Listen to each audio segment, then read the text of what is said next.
it, maybe take a few pictures. Yeah, it wasn't green before the snow got here though. City should take over the whole thing. Like, I Yeah. don't think it's been green since, 2020. Showed up. True. It's been a while. It's there, right? Mhm. That asphalt. I don't want it. Okay. Weird. I think, free for all coffee. I think some of our stuff on here might be doubled up. Gary and Carl, they were in town. Their boat. I don't know about Rough Rider. Shannon, I'm gonna ask that the treasurer's department, Oh, shoot, yeah, I forgot that one. just let you know. Do you want a certain time that we can recommend, or I don't think there is a certain time on it, just add it down on portfolios? or just under other business. Oh, that's what I meant, other business. I'll go let her know, but we'll call her when it's time. Is that fair? I mean, that's if the agenda's approved. Yep, that would- exactly. I sent her an email. Thursday and Friday, sometime, and she said, oh, yeah, okay, but you just. Yeah. Oh, it's been, yeah. Only being at work one day last week, probably didn't know. Right? Okay, well, thank you.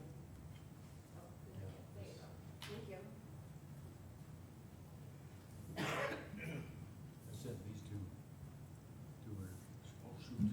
See, this is our She had one for snow that. drift in our backyard. Just That's our back deck. too That's busy how we outside hear a trying to little bit. get the cars out of the garage, right? That's a tree. But it was like just grass down here. So did you get enough snow? Whoops, I'm sorry. Yep. Yeah, now we got big snowman out there, but. And then, Kids like it slide. yep, Liv thinks it's pretty cool. Oh, no.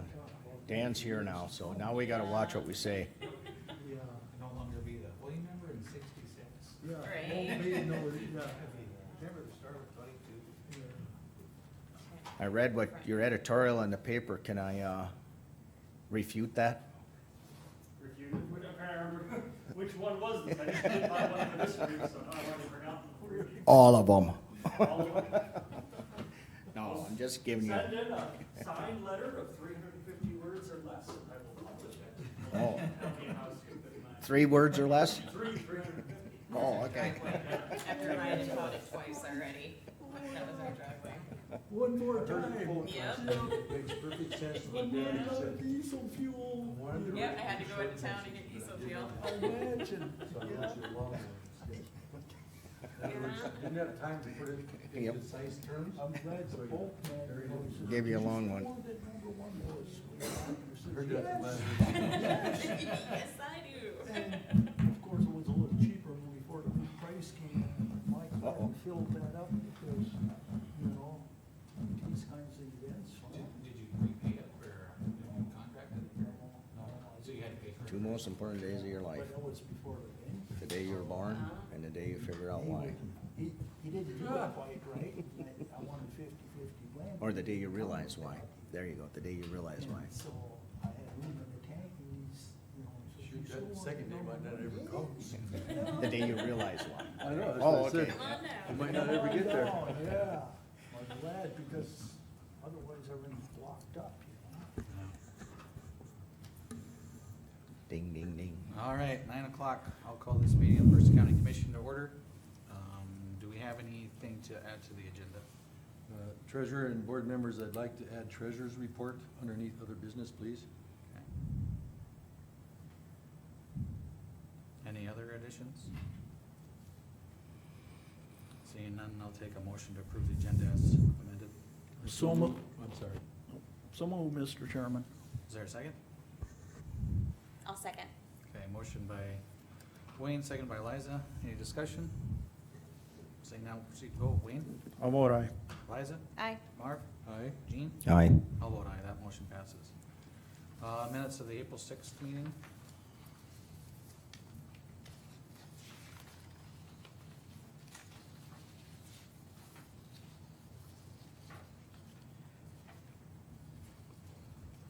I, Move to approve as presented.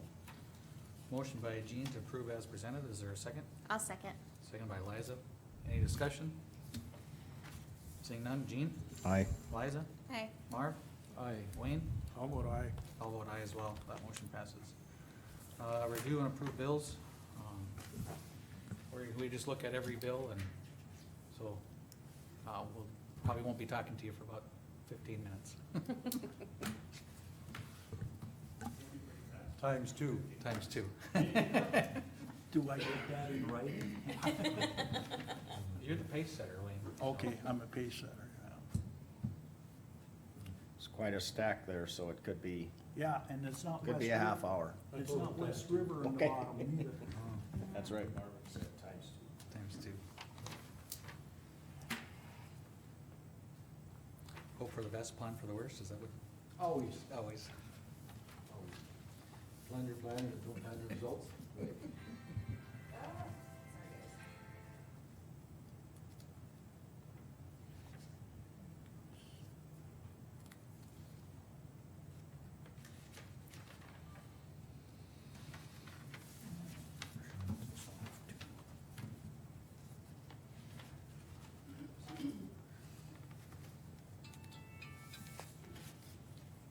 Got everybody on that now. Yep. Don't wanna pay a nickel. Oh, didn't you hear inflation?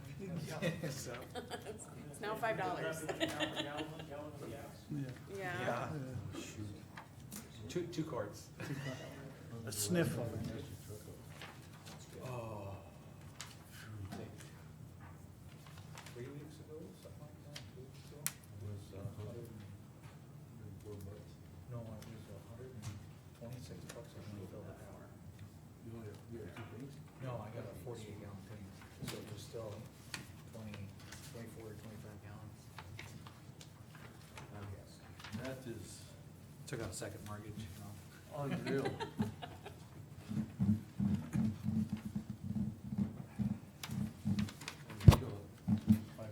We're just working on bills right now. I think there's a sign-in sheet. Gary, did you have that?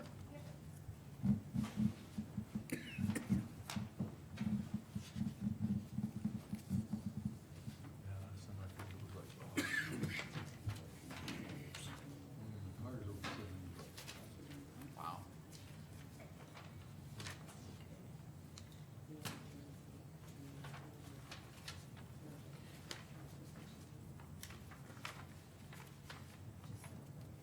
You know, they were talking about an increase to fuel tax at the last session and they didn't pass it, so can you imagine another, well, it had only been like 3 to 5 cents, but Times that. That's based on gallons though, right? based on gallons, yeah, not on price, so, People still using the same gallons. yeah.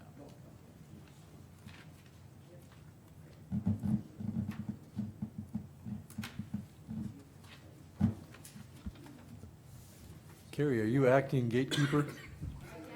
Okay, good job.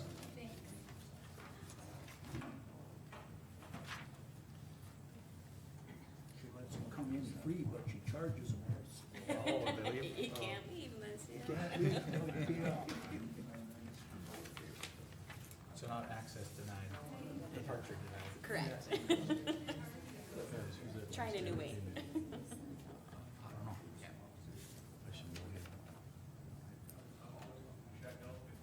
Yeah. Hotel California, right? Courthouse bill.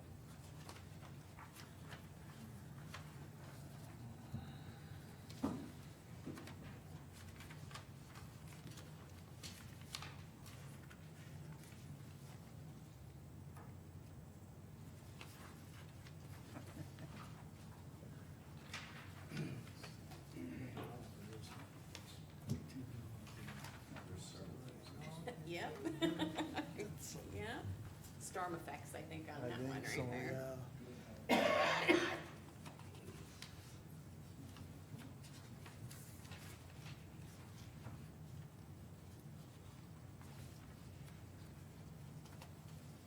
Okay.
Question for you, Shannon.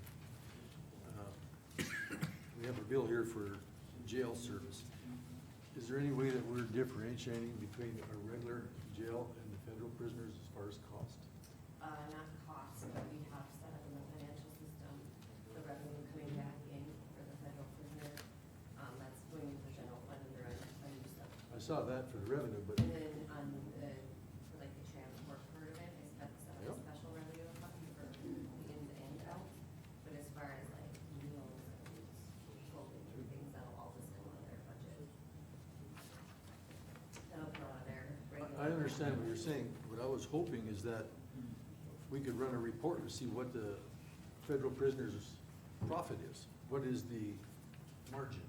So if we know what the revenue is, we know what their expenses, but now we don't know what their expenses are, so there's no Well, way. I'm guessing that they're probably keeping track of things over there. I don't know if you'd separate the meals, but you could do a weighted average, I would assume, like if you knew you had 5 prisoners Right. local and 10. Well, and didn't Turnus bring that up when he, I thought he did. yeah, he had said it cost about $18 per day or something like that. I think I remember him saying.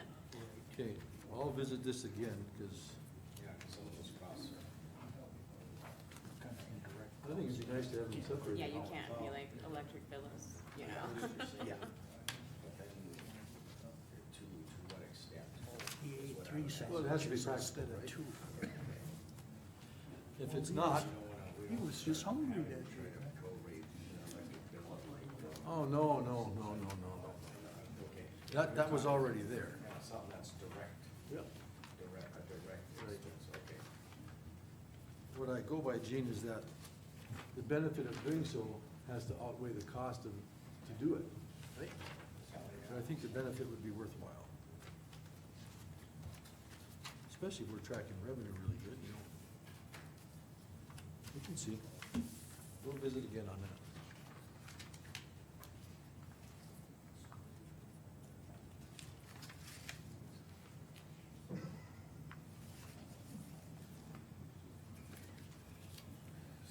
So when would our bid change over on propane? When would our bid change over on propane? Once we approve the new bids, or May first, I think is the, is the end of this one? yeah, Okay. I think, yeah, it was May first. We can talk it into December, but Yeah. it was really, really good. You would have to do that, because you're better at it than I am. I'm thinking a definite no is gonna come out of that. First, you're gonna get the look, right? Yeah. Like, are you serious? You know, those guys kind of put themselves out on a limb too. Oh, yeah. Hopefully they have hedged it so that they kinda had that in place. but- Edging can be a double sword, Oh, yeah. Yeah, no. once in a while. Most of the time, if you're doing a good job, it works out good. It's not without risk. I'd take a swag. Yeah. Gilbert, Brianna Gilbert. How come that name's so familiar? Oh, yeah. What was it? Brianna, I guess I don't know. very familiar. Someplace in that foggy past. Oh, geez. Must be something, it must be.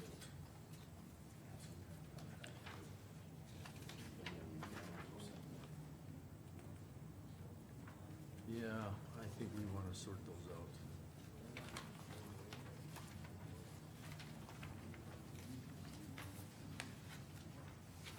Just, can I share a thought with you, Shannon? Just as a thought, we'll talk about this again, but maybe we could create a separate code just for federal prisoners' expenses. And then they could just put that in there, it's already. Separate that bill and they buy a box of toothbrushes, like, I mean, Right. and they buy a box of soap and Okay. Talk about it. conversation, you can have with that department, but I don't. Yep. Yeah.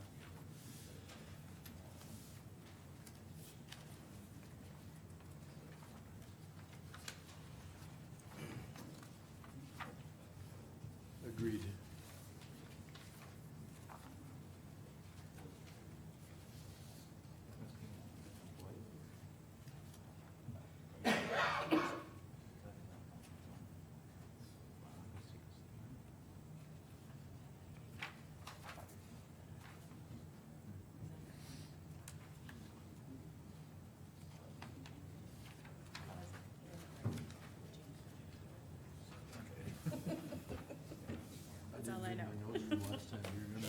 that was? I don't, I was thinking the same thing. Were you? I was too, I'm like, oh, I don't remember. I just took it out this morning.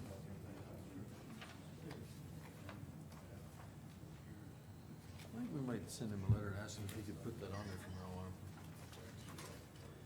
Got a bill for a bridge, but I don't know which one it was. Hold on. 029. I think that's the John Shields Bridge, and the 59 is the one south of town, south of the crossing. What's that mean? Today,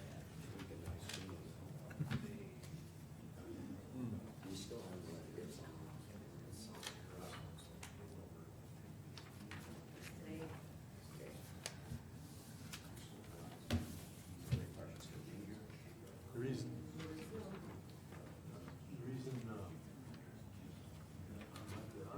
all three of us right here, she said, well, darn it, we don't know what we're doing. Oh, yeah, no. So it's hard to.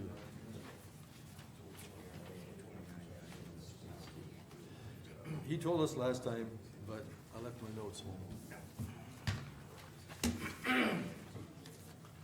You know what I'm gonna do? I'll make a list, I will attempt to make a list of all these bridges so I can answer that question, because I have that portfolio. There you go. I was gonna say, you are the portfolio holder for it. There's, you know, I can help with that. You guys can hold me to it. All right. Alright.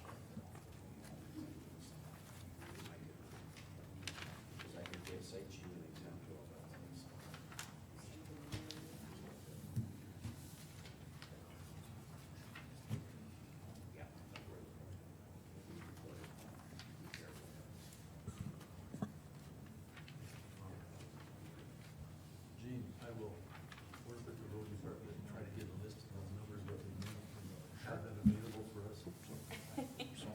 Doesn't really slide so easy across there.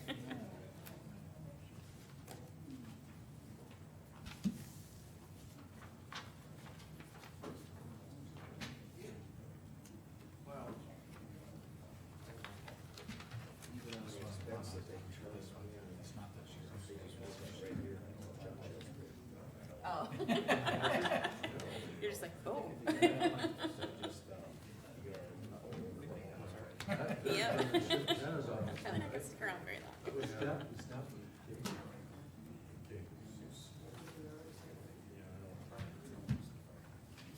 I'll write that down.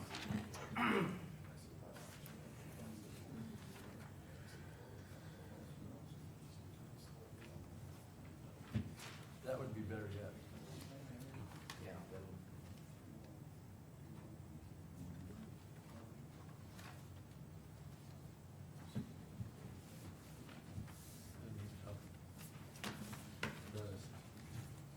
On the voucher, Jessica was just saying that the road department on the voucher, they've done one. And we have a road department, is that right if I bring that up?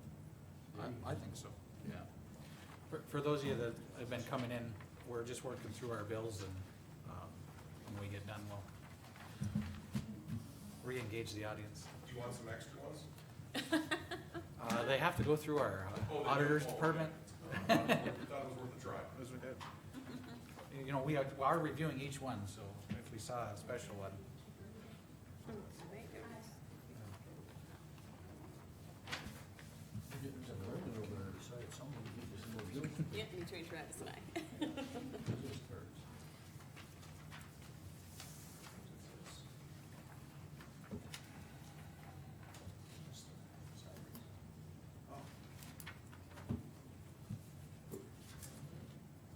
How's that? Maybe. Yeah, What, assisting with the, what West River took care of.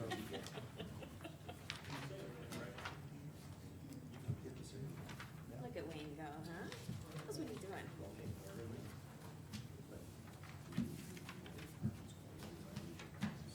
It's good when they explain it in their voucher. Mm-hmm.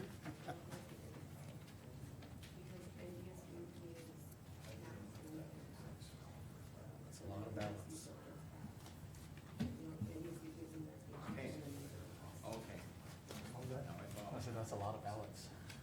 Right? I noticed that, yeah. I was looking at that too, I'm like, oh, that's right, it is that time.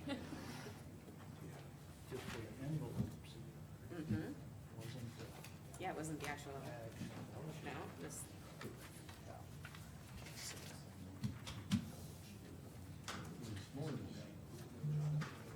Those guys really got after it. Catching up fast. What'd you say? That's what you're catching up. fast. Working on it.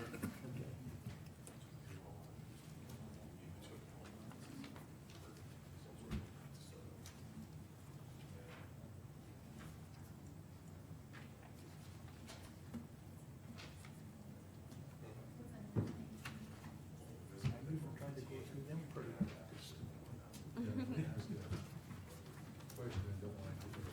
Why did you just turn it over and pass it down? you're just like, yeah, yeah. Well, yeah, it said West River, but you all should say West River. But anyhow, the one in the men's room does not work. I was hoping it was for that. If you let them know if. It hits the top of the lid.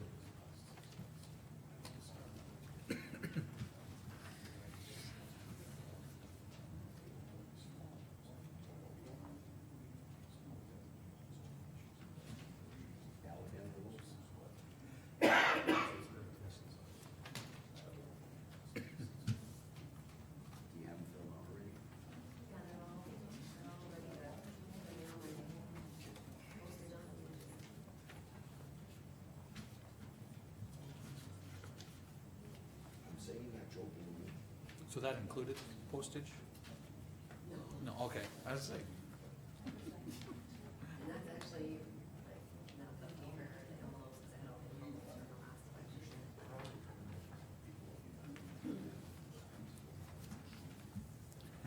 democracy's expensive.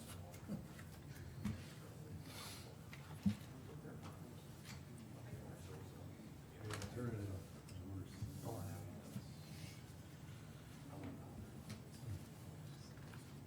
Worry about the city of Ukraine, they got them blockaded off and they can't get through. Yeah. And for what reason? I've been trying to avoid watching stuff on that. It's too hard to deal with.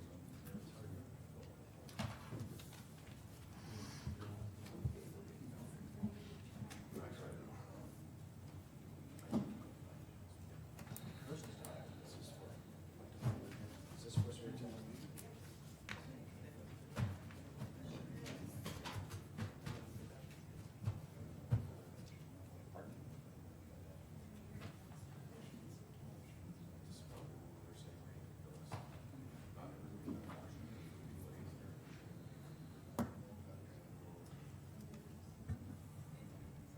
Shannon, will you refresh my memory? I brought this up before. What is the Wilmington Trust? That's our bond, and then on a general obligation bond, which, one small and one big. This one, yeah, the next one will be like 45 or something from October. I'll try to remember. Wilmington bond. Wilmington Trust for the bond on the jail. So that'd be like $1 million would be part of it. Got it. Okay. Oh, we've reviewed the bills, is there a motion to approve? So moved. I'll second. Motion by Jean, second by Marv to approve the bills as presented. Any discussion? Oh. Okay. See no discussion, Jean, Aye. Marv, Aye. Liza, Aye. Wayne, How would I? and I'll vote aye, that motion passes. Don't see Carmen here yet. She's not gonna make it today. And say I don't think, yeah. Okay. Let's see. Sheriff's fees. Yeah, let's go to the sheriff's fees. I make a motion to approve the March sheriff fees of $2,547.10. Okay, motion by Jean, is there a second? I'll second. Second by Liza, any discussion? See none, Jean, Aye. Liza, Aye. Wayne, How would I? Barb, Aye. I'll vote aye, that motion passes. Let's see, trying to think, there's not, well, snow days I think kinda go with snow emergency.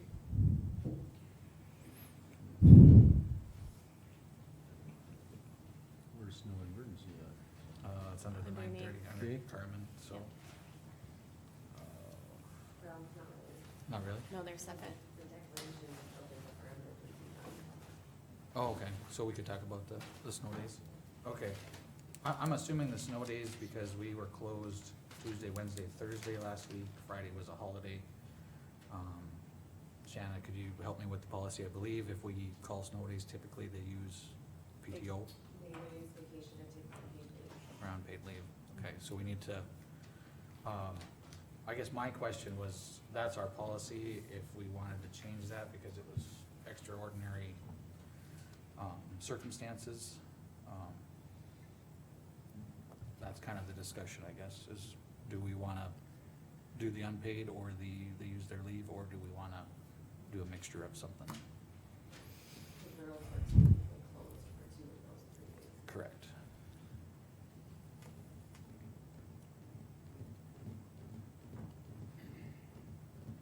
What do we do for the employees that did show up? I say, cause we had jail staff that were showing up and Just, Actually, they stayed the night here, they stayed the right? whole time, yeah. Yep. No, I'm asking. I understand that, but I Okay. think what Gene is saying is then Well, and they're shouldn't, getting paid if they were here, so they're gonna be getting paid. rather than taking PTO or vacation or sick leave, or not sick leave, but vacation, right? And some employees took one home, which. I What, don't know. what does our policy say? I think this was discussed quite lengthy That you last have to couple of years. take, you have to take vacation then, So our policy says they have to take vacation or unpaid leave? correct? That's our policy? Yep. I mean, I don't mean to be cold-hearted, but I would say I think we stick with that. There was a reason that we developed, and I agree with Gene, it does seem harsh. It's not intended to be that way, but that's why we wrote that policy. And I don't see that we can, in my opinion, how we can waiver from. Yes, because what I we would chose. just, I mean, more discussion. So Shanna shows up for work, I don't show up because it's a snow day, then I'm gonna use Shanna as an example, I hope she isn't offended. Then I'm gonna receive my pay, she receives her pay, I think that's what we're alluding to here is that I would receive pay, wouldn't have to take any time off for not coming to work. Well, then Shannon will say, well, then next time I'm not coming into work either. So I think in all fairness, we stick with the policy. And everybody knows what the policy is. We just follow it. That's my recommendation. I concur with Gene. yeah, Mr. Chairman, I don't know why this is, but for some reason, every time we get a snowflake in the sky, this has to be discussed and rehashed, and, like you said, the policy is what the policy is. And I don't see why, the rehashing has to always crop up, you know. And I agree with what you said, Gene, that it is what it is, so. So there wouldn't, there's no need for a motion unless we were actually gonna change or do Right. something different. I agree with So, you. I agree with you, Mr. Chairman. Okay, so we'll move on from snow days. We talked about it, but there's nobody's looking to override the policy for this event.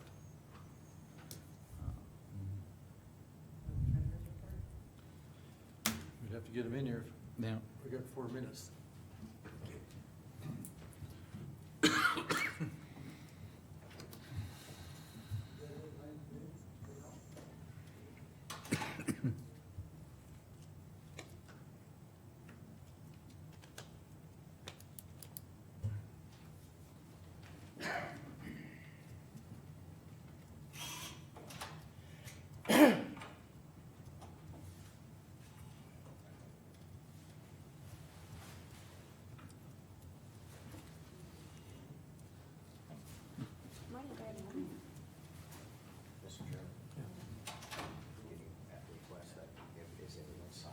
okay, yeah, thanks. Carrie's getting it.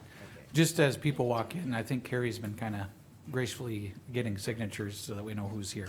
Appreciate that. Thanks, Darby. Thank you.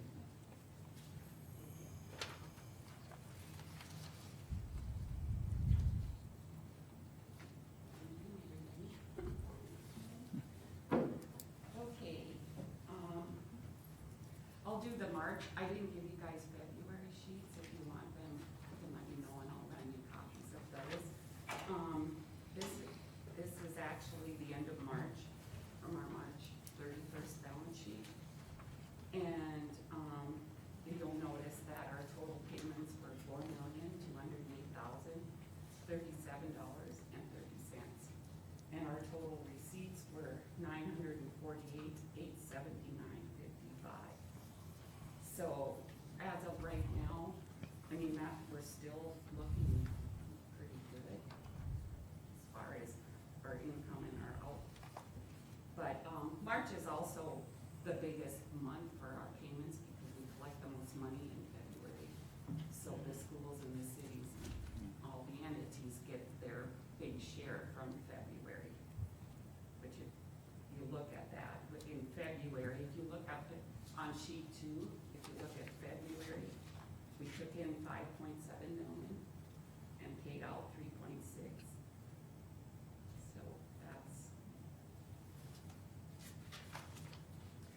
that's the biggest thing there. So, I mean, if you want me to run February's, just let me know and I'll do that. Anybody need February's or? I don't need it. I'm sorry. Go ahead. Liza, do you want it? If I could, please, Darby, appreciate that. You want to run that? Yep. So in March, and I mean, we're only like collected 200 some thousand so far in March, so, or in April. April? So I'm gonna say we'll start going downhill. Right, yeah. And you do, I mean, and one of the reasons we are ahead is because of our, COVID money too, you know, that's all still, you know, big part of that is that, so. Okay. Any questions? Any questions of Darby? I don't see any. Thanks, Darby. You have any questions? Yeah, I do, just, do I look like I have a puzzled look? No problem, I probably look puzzled most of the time. You said everything looks pretty good at this point, and the reason I'm gonna ask is at the bottom, it shows a total of our 11,356. And that looks compatible with where we were last year? I don't have that, I guess I didn't look what Okay. we had spent last year. But I mean, I know that our total receipts is up, so, I mean, that, but I'm gonna say again, that is because of our ARPA money or COVID money. Mhm. I mean, we got over $1 million in COVID money, and that's, you know, a lot of that can only be spent with certain things. Mhm. So Okay. that money is, you know, Earmark. why we are looking so good. Right. Okay, And then it would have been that, $1 million that Yeah. you didn't, is not tax money, is not any, you know, that's, okay. and we would have had that state money too, right? That, how, was it House Bill 1205? Right. 1.4 million there too, so. yeah, I mean, so, you know, there are You things know what the state that ARPA. we've gotten that, That aren't Yeah, directly from the it wasn't the county, federal, it was per the se. state. Correct, two different funds. Yep. Okay. but, you know, if you look at that, we're just under $1 million of total income versus total out. So. And April's always we don't get that much income, the next couple months will be, Slim. it's, Okay. Everybody takes advantage of the discount or free Getting penalty. your taxes back. Yeah. Yep, Those are federal. it does. And that's the state one, okay. But we got this amount here, it's 215 for that, so it ends up being. Okay. All right, thanks, Darby. All right, thank you very much, Darby. yep. All right, next on the agenda is the City of Beulah ET zone. Gene, I'm actually gonna turn the meeting over to you, because I don't want any perceived conflict, since I'm currently the mayor of Beulah. I'm gonna actually step down from the table and join the crowd, and then after this, I'll come back up.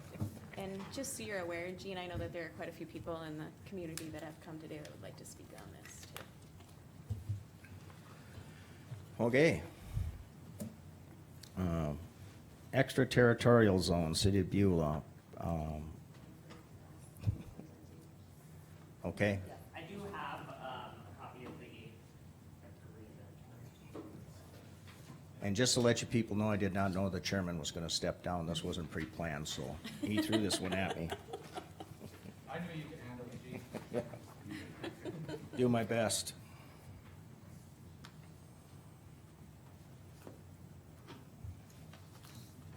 So as I stated, I am here on behalf of the city of Beulah. This is the same thing that we came to, a few weeks ago for the city of Stanton.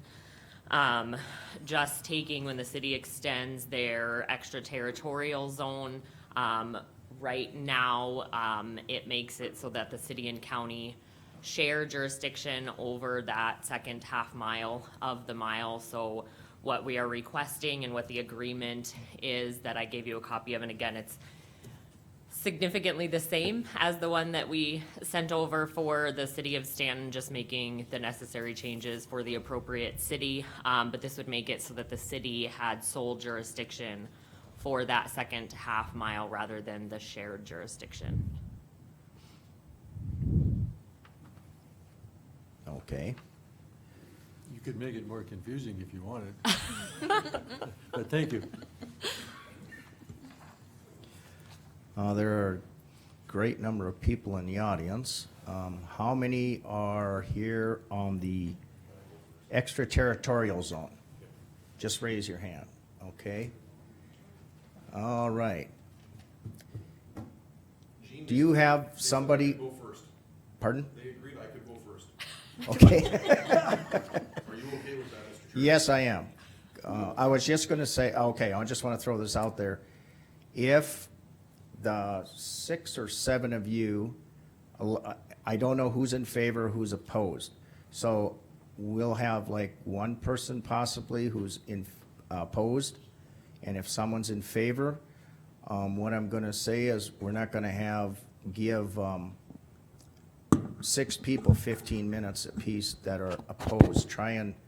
We don't wanna listen to the same thing over and over and over. Yeah, so, well, I know how that went before. But if you do have a specific item you want to present, we're open to that. But if you all are gonna stand up and just say, I'm opposed, that'd be fine, because it's just a few seconds. But let's try and keep it limited, okay? All right, so go ahead. And make sure you introduce yourself. I am Rod Shopper. I'm a citizen of Beulah, and I have a business in the county, Rough Rider RVs. Thank you all, commissioners, for what you guys do, by the way. I know it's a fun job. The phones ring at night late, and I know you guys are all in it for the money. I know that's why you're here. Yep. Travis, you too, I know. You Travis needed a have second been job. misinformed. Have I? Okay. I'm gonna start out and just bounce off of your comments. 404701 is the state law that kind of addresses this. And you brought up the fact that we turn that second half mile from the county would get turned over to the city of Beulah. When you read that, first of all, I've read it several times. I have some college education. It's difficult to read. It's hard to understand. Have you guys read it, the commissioners?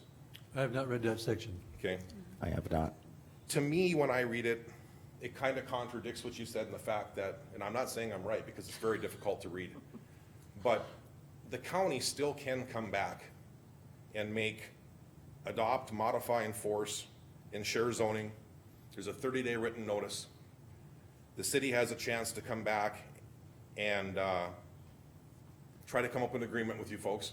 And if they don't, a subcommittee's formed, goes to mediation. There's an appointment by the governor of North Dakota for the mediation.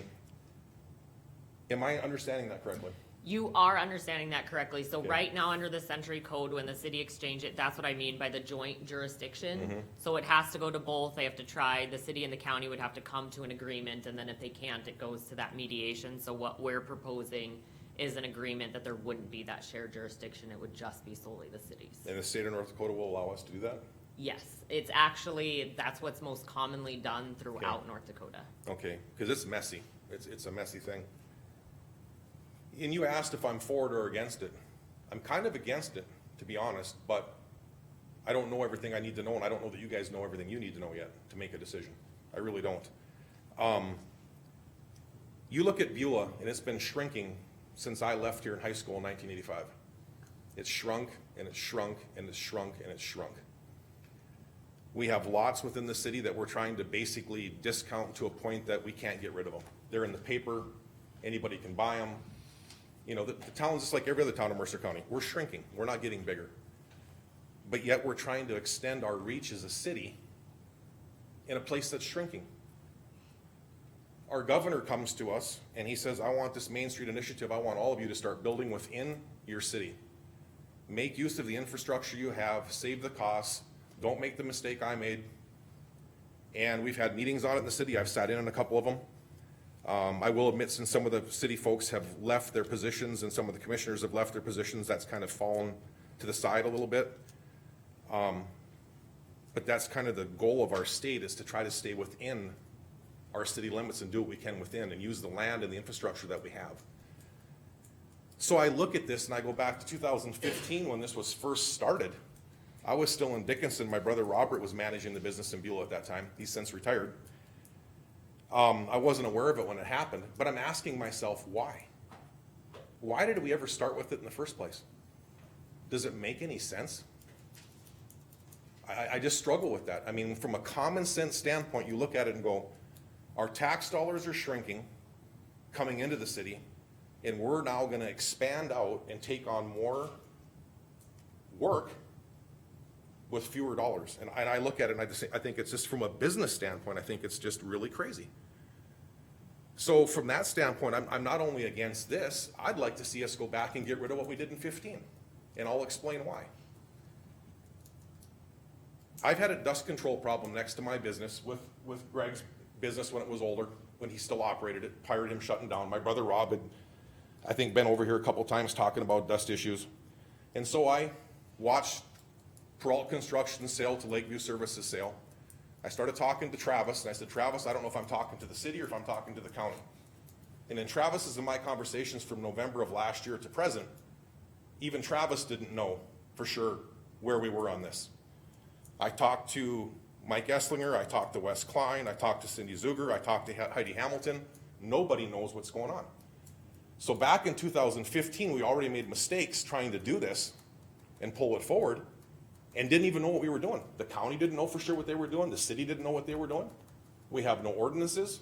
I'm hearing that our new state's attorney is questioning whether we actually have authority to even do this, to even enforce what we're trying to enforce. So I look at all this and I go, I think we overstepped our bounds. We got a little too big for our britches and probably stepped into something that we didn't have enough knowledge in. That doesn't make people bad people. They're basically volunteers trying to do the best they can do with what they've got. And I really think if we would have Russ Dupong sitting here today, Russ would say what I was really after was buildings and codes. That's what I was really after. I really believe that's what he's wanting. I don't think he wanted to get into dust control issues and who's doing what and pulling the cement plants that have, you know, their issues going on out there. I don't think that was their intention, which is why they never addressed it. So for those reasons, I just think that maybe we're better off leaving it with the county. Talking with Cindy, I think Cindy has a way better handle on ordinances and things like dust control, noise, things of that nature, having dealt with things like our frac sand people over here. There's some stuff in place. The city, I don't believe, has anything in place. I could be wrong, but I don't believe they do. Yeah, I don't think we're ready for this. And my second thing is, if you guys, do you have comments or answers to any of this, or knowledge? I do have some. Okay. I sent a letter to Travis last night, and I talked to several landowners, and actually I gave you a call. Yep. And time being what it was, I was on the phone till 11 o'clock last night. Yep. We didn't hook up. My comments and my answers support what you're telling me. One of the questions I asked is, from where I sit, I did not see Beulah expanding at this time. Why do we need to move jurisdiction another half mile out? That's one of my questions, and I don't know that I have a good answer that we should do that. Okay. Okay. Go ahead. Yep. You still have the floor, go ahead. If you, as a commission, if you decide to go along with this, I would ask one thing, that we delay it long enough to make sure the city has something in place. Not give it to them and then let them get something in place. let's make sure that the city of Beulah has their ducks in a row and has a plan to take over this territory, so we don't make the same mistake we made in 15. Okay. And again, most of the people that are at the city weren't even there at that time. I don't think there's one of our commissioners that's here that was here at that time. I wasn't here at that time. Where were you? Mr. Enzi was? Okay. Wayne would have been. Okay. Wayne. So anyway, I don't want to throw stones at people or try to make people look bad. I wouldn't have done any better job if I'd have been there myself. I have Okay. no idea. I had to read up on this stuff like everybody else and educate myself. I just don't think we're ready. Okay, Great. Thank you. thank you. Give the floor. Thank you. Yep. Somebody else wish to speak on behalf of the, A little bit. pardon? Could I expand on that a little bit? You'd have to come up to the podium, Yeah, step up. please. Yeah.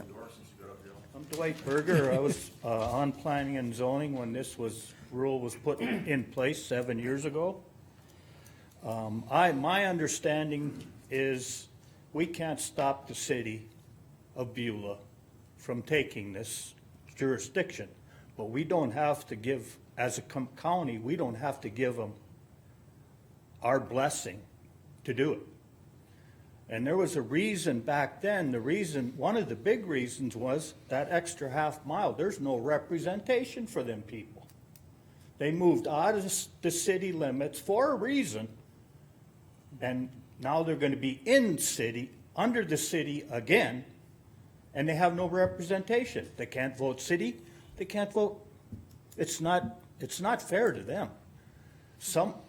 Your planning and zoning ordinances for a city are more stringent than they are out in the country. And right after this happened, there was a big argument up there with one of the guys that were in that half mile.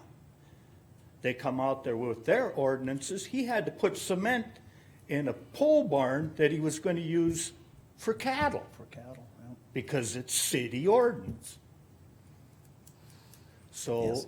I agree with Rod, if this is going to happen, which it is, because we can't stop Beulah from doing it, but we can keep our jurisdiction, and these people will have somebody to go back to when they're arguing with the city. Yep, and then that I understand, Dwight. That's very important Yep. to them people that, like I said, they moved out of the city to get away from the ordinances. Thank you for your time. Okay, just to respond, the part I understand is, yes, the city has the right, they can automatically grab that extra half a mile. The county does not have to give up that That's extra right. half a mile. That's I right. understand that, yes, thank you. The way I understood, this took place because Fargo did it. Bismarck did it. I don't think Beulah compares with either one of them, Okay. so.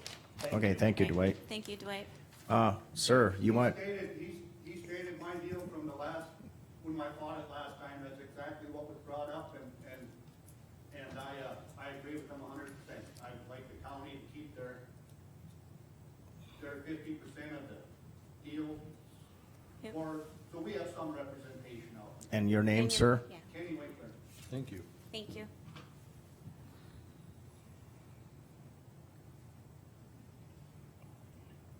I have gotten several calls from, I don't know how to say this politically correct. Is there anybody who, other than the city of Beulah's representative here, who wants this extended? Okay, because in all fairness, I want to give them the opportunity to. Pardon? Yeah. Does anyone else want to speak? How far out are they gonna be going? The, That's what I wanna know, how far out are they going now? and I'm ignorant to it. I know you want a specific. I know they can go the half mile beyond their jurisdiction right now. Well, let me rephrase that. They are going the whole mile out. And to speak on that kind of technically, they're going, the first half mile is there, so they have extended already this second half mile. Where that geographically ends, I don't know. Gene, you never will know, because every time the city annexes, it's gonna move out more. Sure. You never will know a direct There will never be a clear, precise. line, because every time the city annexes something, it moves out that That mile Yep. is what they're requesting at this And time. and I have received several calls. I do know the city of Stanton requested, and I guess I can use that as a statement because that's part of their proposal here. The city of Stanton was on there. No one from the city of Stanton opposed it. At the time, their basis for it was understandable. For Beulah, I have had several phone calls from people within that extra half mile that gave me some good reasons not to. So, and I understand those. They were very concerned. I like the cattle barn example where the city ordinance. So based on all that, I think the city should give us a better presentation on what they would require especially from producers or businesses that would fall within that extra half mile, forcing them to pour concrete within a cattle barn. I understand that doesn't even make sense. Well- So, yes, Can I say one more thing? could you, At that last time when we did fight this, one of the city's deals was they didn't want me, I've got land right next to the city, which they will never own in my lifetime or my kids, I'll guarantee you. okay, But I'm telling you, they told me the reason they really wanted this, so I wouldn't put up a pig farm or a man camp on my land that close to town. 3 years later, they tried to put a man camp right in town next to mine. The city of Beulah tried themselves. So I don't know, there's some double standards there. I'm not sure what the real reason was for taking that half mile. okay, thank you, Kenny. Thank you. All right, anyone else? I What think, would be the benefit of them going that extra half a mile for us? What's our benefit? And what's their benefit?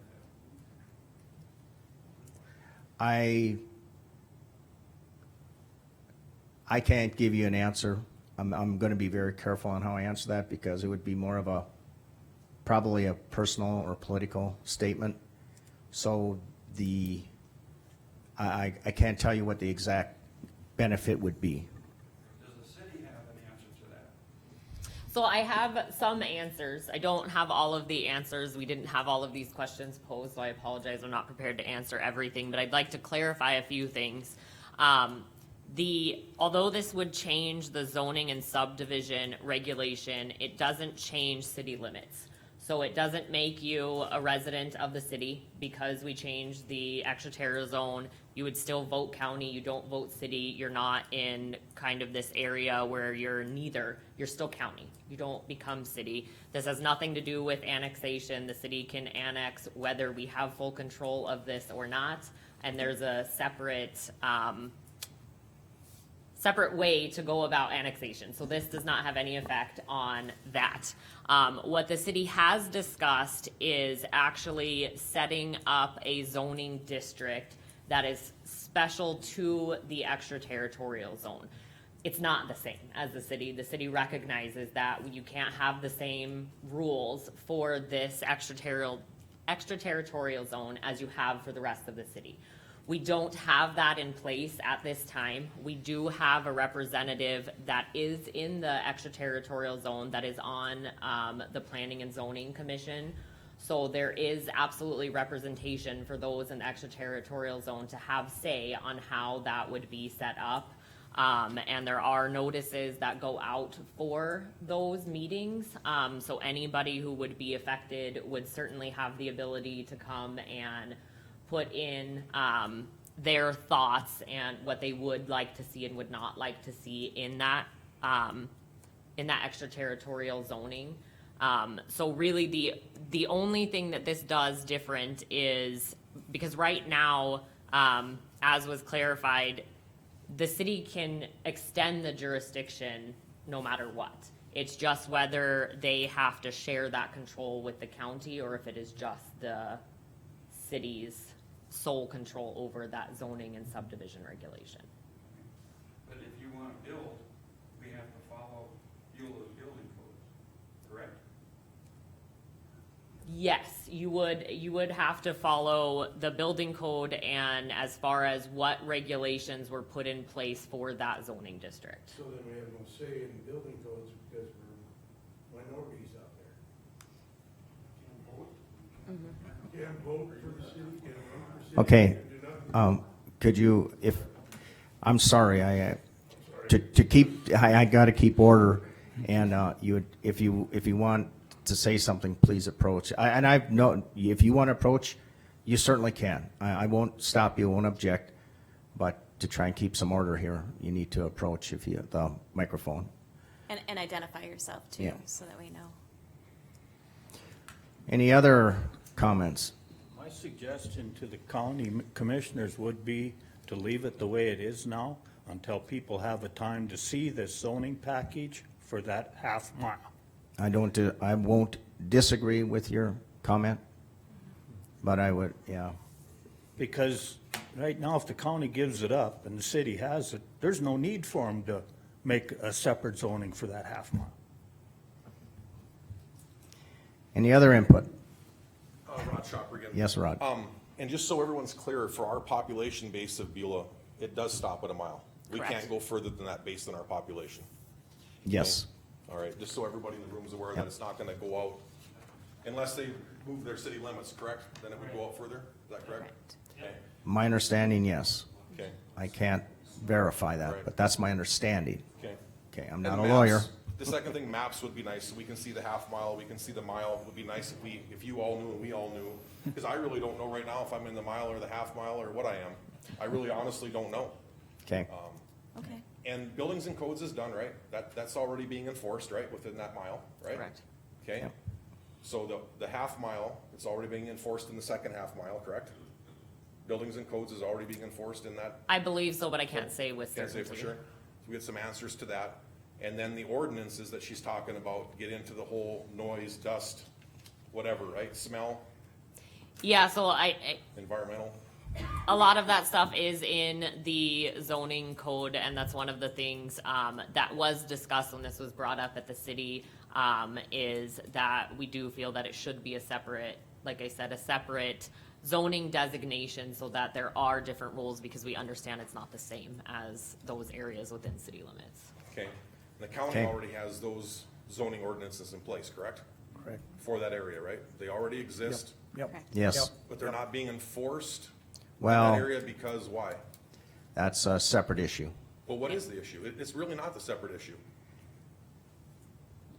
I think it needs to, I think I know why. I think everybody needs to hear it. I don't think you guys really want to let the cat out of the bag, and I don't blame you with the seat you're in, but I think everybody needs to hear why. I would have to have Cindy address that. Our zoning, our ordinance doesn't have specific language in for those who violate the ordinance. Correct. And we are currently working on getting something there. You disagree with me? And it is an opinion thing. It is a legal opinion thing. I agree. You could disagree or you could agree. Yeah, there are, well, yeah, there are, but I just want Yeah, everybody in this we- room to we- know that that's kind of up in the air. Everybody here deserves to Yep. know We are- that's up in the air. we are going to get clarification on that. Okay. Sounds good. Yes, that, we're working on that. It's muddy waters right now. It is. And subjects like today make me appreciate all of you even more than I already did. It really does. I feel for the city and the city employees, I do, the county. It's kind of a messy deal, but hey, we'll get through it. We'll do the right Okay. thing. Rod, I have a question. From my simplistic mind, I want you to define what is up in the air that needs to be. The legal clarified. side of that, whether it's enforceable or not. Okay, thank you. Whether the county can actually enforce the zoning ordinances they have, I think is up in the air. I think it's open to interpretation and argument. I think you could probably find an attorney that would say one way and another one that would say the other. It's kind of where I'm at with that. So I think there's just so many reasons right now not to do this yet. Yeah. And like I said, if I were the city of Beulah looking at all this, and I were king and it wasn't a city, I'd give the whole thing up. Because to me, as a city resident, I look at it as a headache. And if I could put that headache on the county, I would do it in a second. I'm just being honest, I would. To me, it's a headache. I don't know why we want it. I'm not really hearing good reasons why we want it. I'd wash my hands of it. I'd give the whole thing up and say you can have it back. Thank Okay, you. thank you, Rod. Thank you. Well, and if I may address that, one of the things we talked about when we were here for Stanton 2 is the county doesn't have the procedures in place. It doesn't have the enforcement, some of the permitting process that the city has in place. So the regulations can actually be enforced at the city level where they're not at the county level right now. I'm not saying I'm supporting either way, it's gonna sound like it, but currently, there doesn't seem to be a problem with the way it is. Is there an issue with the way currently is being, is there an issue right now that, with dual jurisdiction? It is if it's not enforceable by anybody. But, no, my question is, right now, is there an issue? Is the city of Beulah asking for this because of some issue? I don't know of Okay. any, but I haven't asked that specific question. I haven't seen any particular issue. Any other input? Well, maybe the reason that nobody has an issue on it, maybe the reason it's never come to the county commissioners is people don't know that the county still has jurisdiction. And as far as enforcement, if it's a non-farm building or resident, it's gotta go through planning and zoning. So we do have regulation on the county level. I will, not fully agree with you, Dwight, on that one. I think they're all here. They do know that this county still has Well, there's jurisdiction. these That's few, why they're here. yeah. Yeah. What about Okay. the other ones? I know. Okay. All right. Gene, I gotta do it again. Rod Schopper again. I called Cindy about my problem that I had with the dust control. She said she doesn't have jurisdiction. Well, It's kind of joint and she doesn't know really what to do, and so I think you guys maybe need to have a talk with them. Okay. Because I didn't get any help from her. She was very friendly, she was knowledgeable, she was helpful. and. Very nice, very, very helpful, but yet at the same time, with And my that- issue, I ended up going to the city then, see, not the county. Just so you guys are aware, there is an issue. That, and for clarification, yes, we do, the county still has jurisdiction on Okay. that extra half mile. Okay, all right, well, just Okay. so the employees know that. Okay. Thank you. Any other input? Hearing none, I guess we're ready to vote if the county wants to give up their jurisdiction on the extra half mile extraterritorial zone for the city of Beulah. Did I even get that worded correctly? Mr. Chairman and fellow board members, I move to deny our county giving up its planning and zoning jurisdiction in the extra half mile being requested. I'll second that. I actually gotta take notes here. Because you're making a motion to deny the extra half mile? You don't need to do that, do we? We don't have it. Just make a motion to deny the zoning jurisdiction and authorization agreement. Correct? The way it is, that's all you have to do. Yeah, I don't need to take any action. Okay. Yeah. Well, if you're gonna change what we're doing. All right. Mr. Chairman? Okay, so Okay, Marvin, can you rescind your motion? that's right. Go ahead, go ahead. And then I'll address it. Okay, I can rescind my motion. I'm gonna ask a question to that. Okay. We don't have any legal authority here right now, so I will rescind my motion based on the understanding I have at this time that we do not need to have that motion. Right, if we leave it the way it is, so the only motion I would ask for is if there would be a motion to extend the territorial zone. If there is none, then it stays the way it is, okay? A motion to extend the jurisdiction, because they already No. have the zone. No, it'd be a motion for us to give up our extra half mile Jurisdiction. of that jurisdiction, correct, because we'd still have it. The city of Beulah already has it, which they can, by state statute, can adopt that, but we as a county can either give it up or keep it. So the motion now would be if we would want to give it up, the extra half mile. Anybody going to entertain that motion? Do I have a motion to, I don't know how to word it, to Accept the request. Okay, accept the request that the Mercer County give up their extra half mile. It's best I can word it, I'm not a lawyer. Do I have that motion? Do I have that a motion? Hearing none, dies. So it stays the way it is. Okay? Thank you for your time. You bet, thank you. I want to thank all the community members that came in today to express their concerns. Yes, thank And you all. And thank you, Jennifer, for coming to represent the city. Now, Chairman Travis will now Thanks, Gene. take his chair back. Take the run. Can I make a quick request? Can we take a 5-minute break? Sure.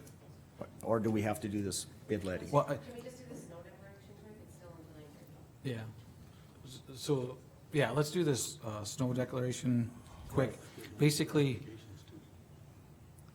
yeah, Yeah, do you wanna close those? okay. Let's do the close of the applications first, because that was at 10. Yep. I move to close the application process for the temporary auditor's position.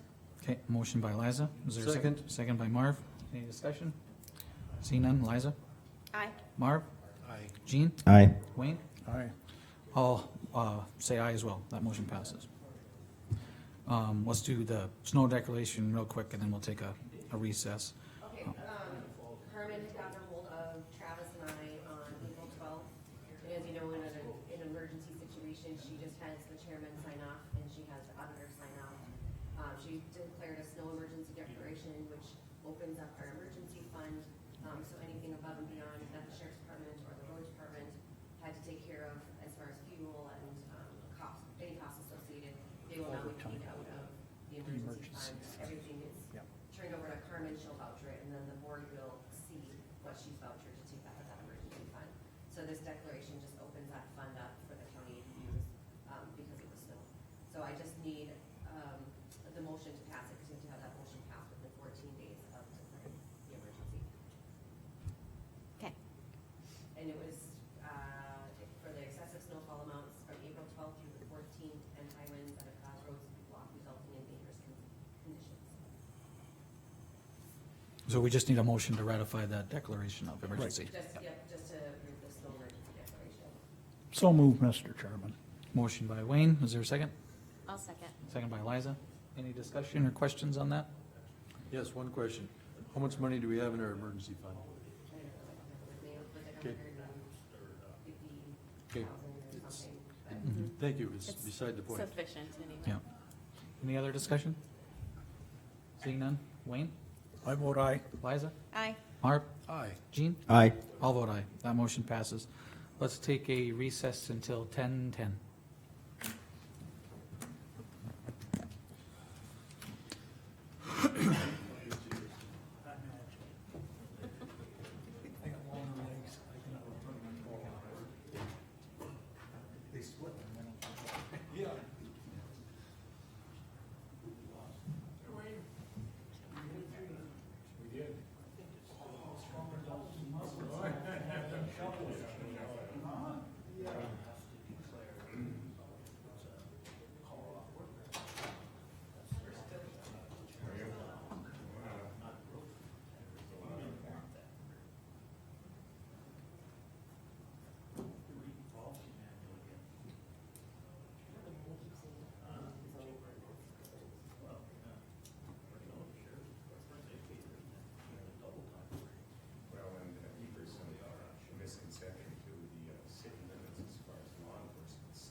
stumbled a lot on that one, but made it through. I think,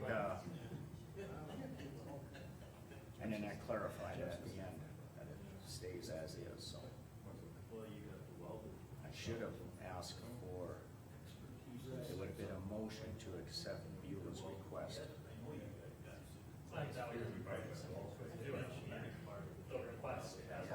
Like I told Travis, I said, when I'm given time to think back, then I can come up with the proper language.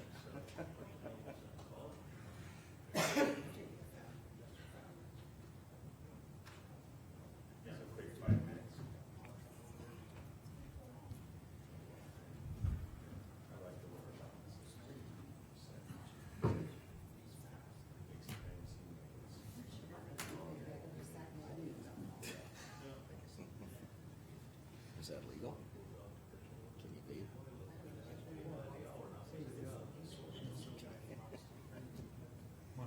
Well, it depends on what you have in that bid. I don't think you can.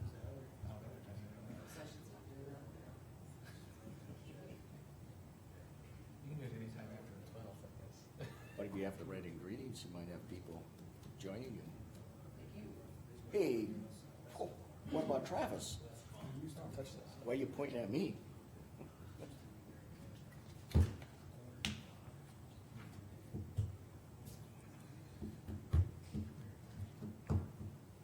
Ten. No, we don't have quorum. I think they planned that.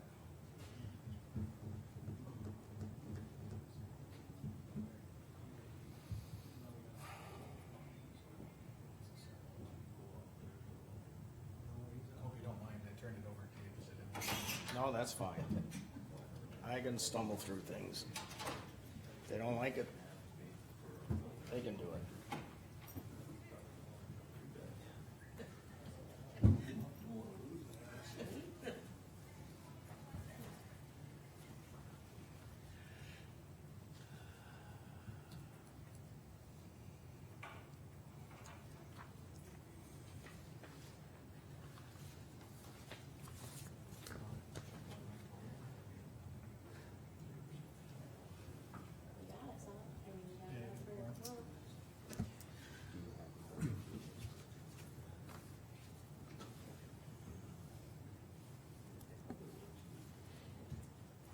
Shannon, are you ready?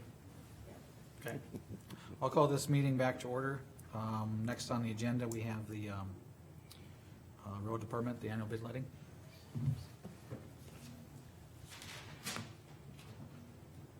Morning. Good morning, Ken. For the bid letting we had, I don't know when it was, but anyway, after reviewing the bids that were open on April 6th, I have reviewed the bid tabulation sheets and make the following recommendations that would be most beneficial to Mercer County. Number one, propane was given to Farmers Union Oil of Beulah. Number two, fuel and unleaded gasoline, Newburgh Oil out of Beulah, Fitter Oil out of Hazen, Farmers Union Oil out of Beulah. And once again, those are spot prices, so Rachel calls or sends out a fax and then they send in a bid. Number three, oil and grease, went to Newburgh Oil out of Beulah. Common excavation was given to, well, Hanson Excavating out of Des Lacs and Bronco Brothers out of Dickinson. Tires, Northwest Tire out of Bismarck and Lignite Tire out of Beulah. And then Culverts was True North Steel out of Fargo. Gravel and scoria crushing was Sundry, and sand and gravel out of Minot. Gravel products out of Minot. Lawn care service was S&M. Lawn service out of Center. And then number 9, equipment rental was Bronco Brothers out of Dickinson. Hanson's Excavating out of Des Lacs. Martin Construction out of Dickinson, and Tim Schwartz out of Hazen. Did you get that email from Todd that I forwarded you about his concern on the rental of equipment? Yeah, I did, and it was, Is it fine? yes, what it is, like, let's say for instance, it's $120, $130, like for a side dump for a truck driver. If they were asked to get out of the truck and do something other than truck driving, that's where that occurs. Okay. But as long as they're truck driving, and doing nothing else, then it's just that price, yep. So I guess I would just ask if, to accept what I just recommended, I guess. Okay. Is there a motion for that? Mr. Chairman, I'll move that we accept the recommendations that the road department presented today or during bid letting, accepting bids. Okay. Motion by Wayne to accept the recommendation from the road department for the bids. Is there a second? I'll second. Second by Liza. Any discussion? Any discussion? Seeing none. Wayne? I'll vote aye. Liza? Aye. Jean? Aye. Marv? Aye. I'll vote aye. That motion passes. Next on the agenda is payoff unit number 102, John Deere blade. I think you guys had probably already seen them in the vouchers. Yep. Yep. Okay, so it's, the payoff amount would be $55,658.96. So that would just leave us with number 107, which is the only lease payment we would have. All the others would be paid for. And we have the funds to do that? Yes. Okay. And when is 107's lease up? Well, we would go 23, 24, 25, 26, we would have a payment at the end of the year, so coming into 27, I think. Okay, thank you. Yep. So if it was in the bills, is it already approved or? Yes. Okay. So we don't have to take any further action on that? Okay.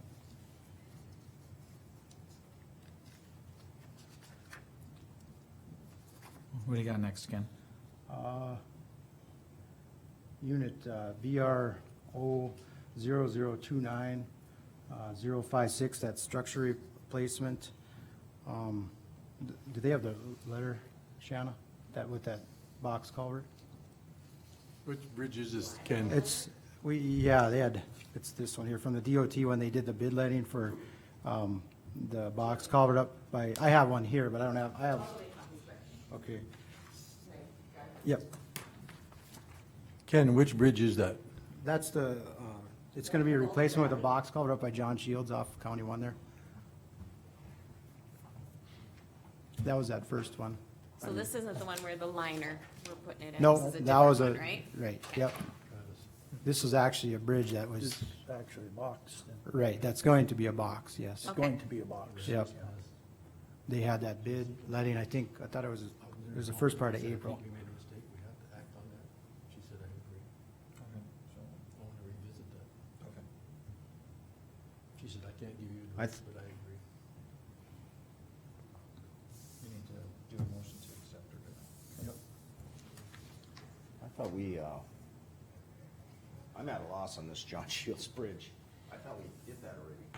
No, that's the, No. you're thinking of the one that's south of Beulah, Yeah. Yep, near the Morton County line. This one's near Dunn County, this one's where, north of Dodge. That one, the one south of Beulah is that was just a repair. Right. This is a replacement. This is the one that was, we're gonna use federal aid money for, and we're gonna replace the bridge structure that's up there, cause it's only like, well, it's only rated for 3 ton. Okay. And then the other bridge that we have that they'll bid is the one over there by, Bob Wiles' place off Yes. County 20. That's the one that's gonna be bid here I got mine. soon through the state again. I think they're going through the bid state. Printed one that tells. It's gonna be Okay. bid here pretty soon. That was Bob, close. yep. Yeah. That, Are there specs for that already? yes, yep, Okay. that they just come up with here. I just got them this last week here for, Thanks. there's like 3 scenarios that we can choose from. Gee, quite the tower.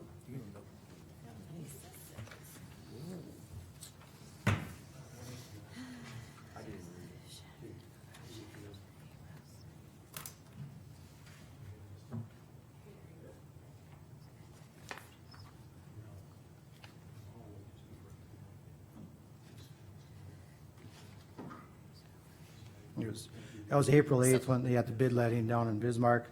And the low bidder was Ed Schwartz Construction out of New England for $503,817.59. And that's, when we use that federal aid, that'll be that 80-20 split. I was just gonna ask, it's Yeah. not completely No. covered, but, okay. Right. Okay. And, we technically don't have to go with the low bidder, but Ed Schwartz has done, I mean, they've been around for a long time already, and they do Long good work. time, yeah. And I'm not afraid of the work they do, so. No. Okay, in hindsight, this is going to be a box culvert? Yes. Okay. And then it's gotta be approved and signed by, Shannon and. Okay. it's on that So back. are there, just to put it out there, are there, weight restrictions on box culverts? Not usually, it depends how much cover's on top and how big they are. Okay.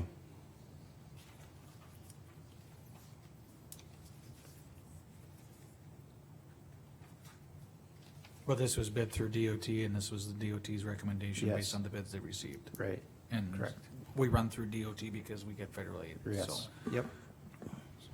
So do we have to make a motion to accept this bid, in other words? Yeah, Right? Yes, Yeah. we do.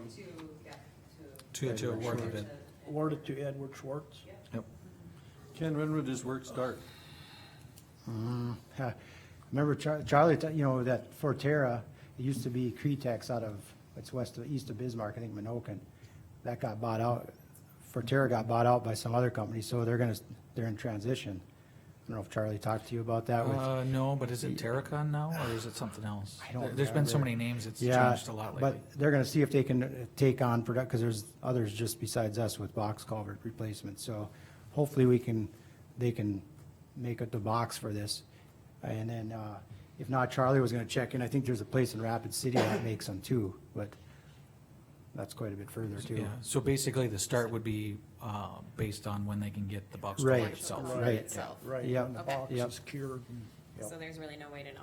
Right. there's really Right. no way to know. Okay, The county's liability on this is 20%? Yes. correct. Okay, which come to about 100,000.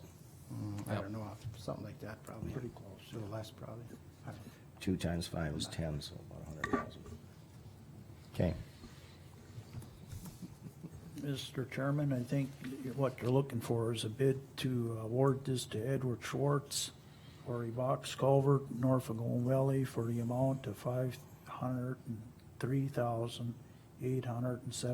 $503,817.59. That's your motion? That's my motion. Okay, motion by Wayne to accept the bid. Is there a second? I second. Seconded by Marv. Any discussion? As Gene alluded to, or Ken too, it's an 80-20 split. It's so- an 80-20 match, yeah. Any other discussion? Seeing none. Wayne? I'll vote aye. Marv? Aye. Gene? Aye. Liza? Aye. I'll vote aye. That motion passes. Shannon, do they have to, you have the copy they want? So why don't you sign yours? Mine? Travis, Okay. And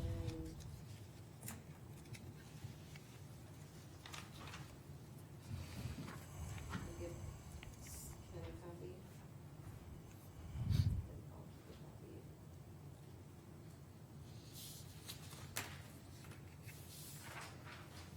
Did you want me to email you a copy? You want a copy of it, or- Yeah, I want you emails to me.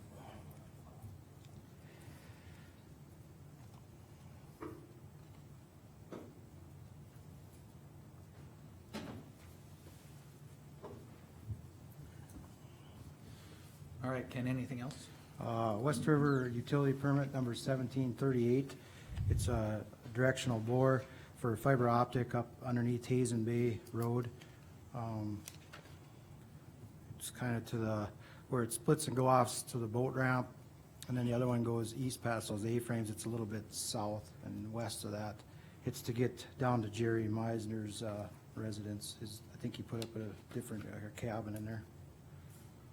So, Okay. Do you have any concerns about it? No, no, they know the procedure, so.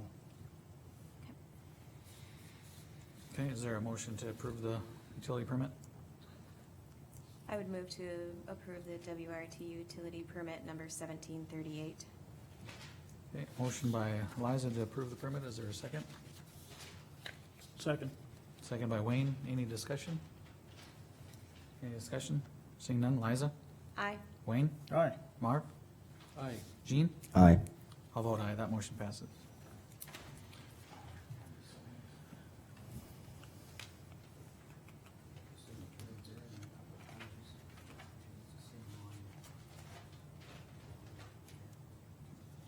You wanna mail that in or you want me to? Okay.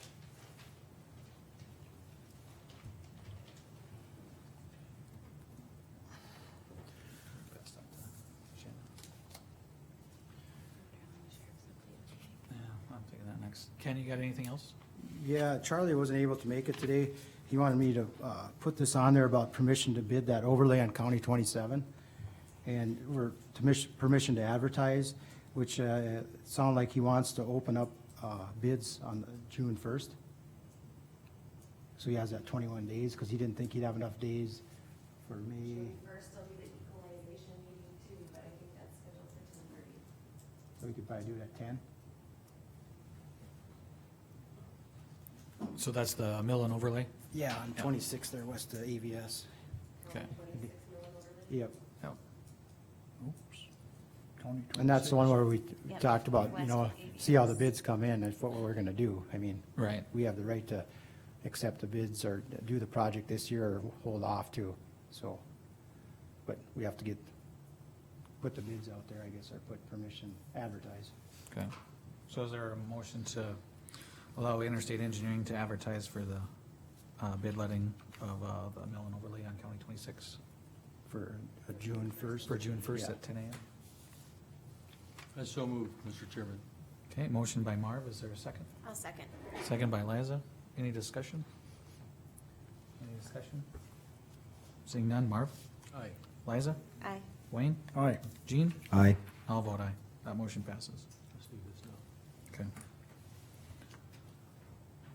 Anything else, Ken? Just that, last week, we all know we had that blizzard.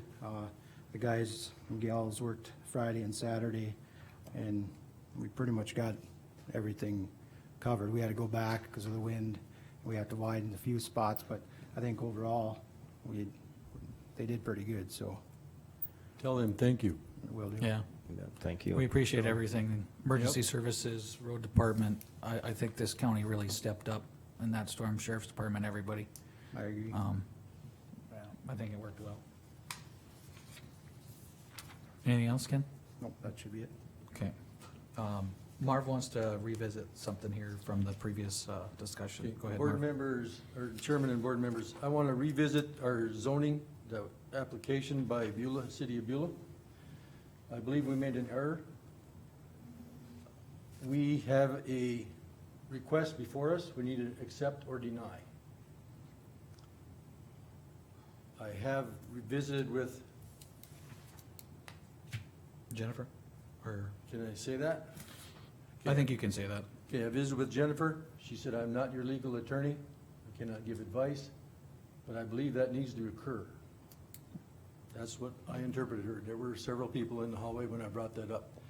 So, I'm going to move to deny the request from the city of Beulah to extend its zoning and subdivision jurisdiction. I'll second. Okay, motion by Marv and seconded by Liza. I don't know if you can deny their ability to extend. Deny it. their request. Oh, deny their request. Okay, I thought you said deny the extension. Deny their request. Okay, Yeah. gotcha. Any other discussion? Any other discussion? Seeing none, Marv? Aye. Liza? Aye. Wayne? I'll vote aye. Jean? Aye. I'm gonna vote aye as well, because I'm in this position here, but that motion passes. Okay, and then just, I don't mean to beat. Well, beat- unless you want, unless the. No, you're fine. No, you're fine. That's not what I want to address. I want to address, generally, when what we should have done is, move this on to the next meeting. I'm okay with how we did it. But going back onto items on the agenda that we've already covered, I mean, you could run a vicious circle. But no disrespect, Marv, for what you did. I understand that, but we should put it, if something like this happens again, we put it on the next agenda. Otherwise, we could end up just going in circles revisiting things on the agenda. Either- Anyway, thank you. That's just, This was an exception, it was I know, not a I know. habit. Either that, Gene, or else, you know, as you see, we're lacking legal counsel. And we could have addressed it, that we run it through legal counsel, and, you know. Okay. And that'll. but I think we did it, we were, I'm okay with how we did it. That's fine.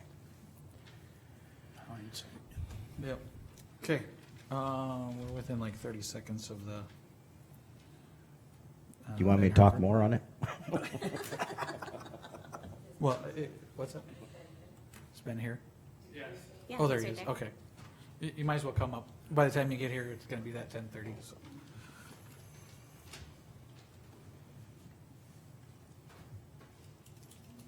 Howdy. How's it going? Good. Good morning. My name is Ben Hertford. I work for the Global Diving and Salvage. We got a construction project up on Lake Sakakawee. We're working for the North Dakota Water Resources up there, installing a raw water intake. Trying to get that kicked off this in the next couple weeks. We are mobilizing out of Beulah Bay boat launch. We already got approval through them and everything like that. We've got permits worked out. Our main concern right now is road frost laws right now for our crane, just because of this recent weather right now. What we're looking to do is we're trying to bring a crane to Beulah Bay up from 1806 to the boat launch. And unfortunately, it is over the restriction that you have in place right now for that road. So I'm here to see if we can try to work out a permit or whatever we can do to try to work around that. Right now, we are able to get a permit through the state for 1806 all the way up to that road. But up until that road, we're going to be over that weight limit restriction. What is the, just to clarify for everyone, what is the weight limit on that road into Beulah Bay? I think it's 6 tons per axle with a 65,000 gross weight. So it's 65,000 gross weight. Gross weight, yes, sir. What are you going to have per axle?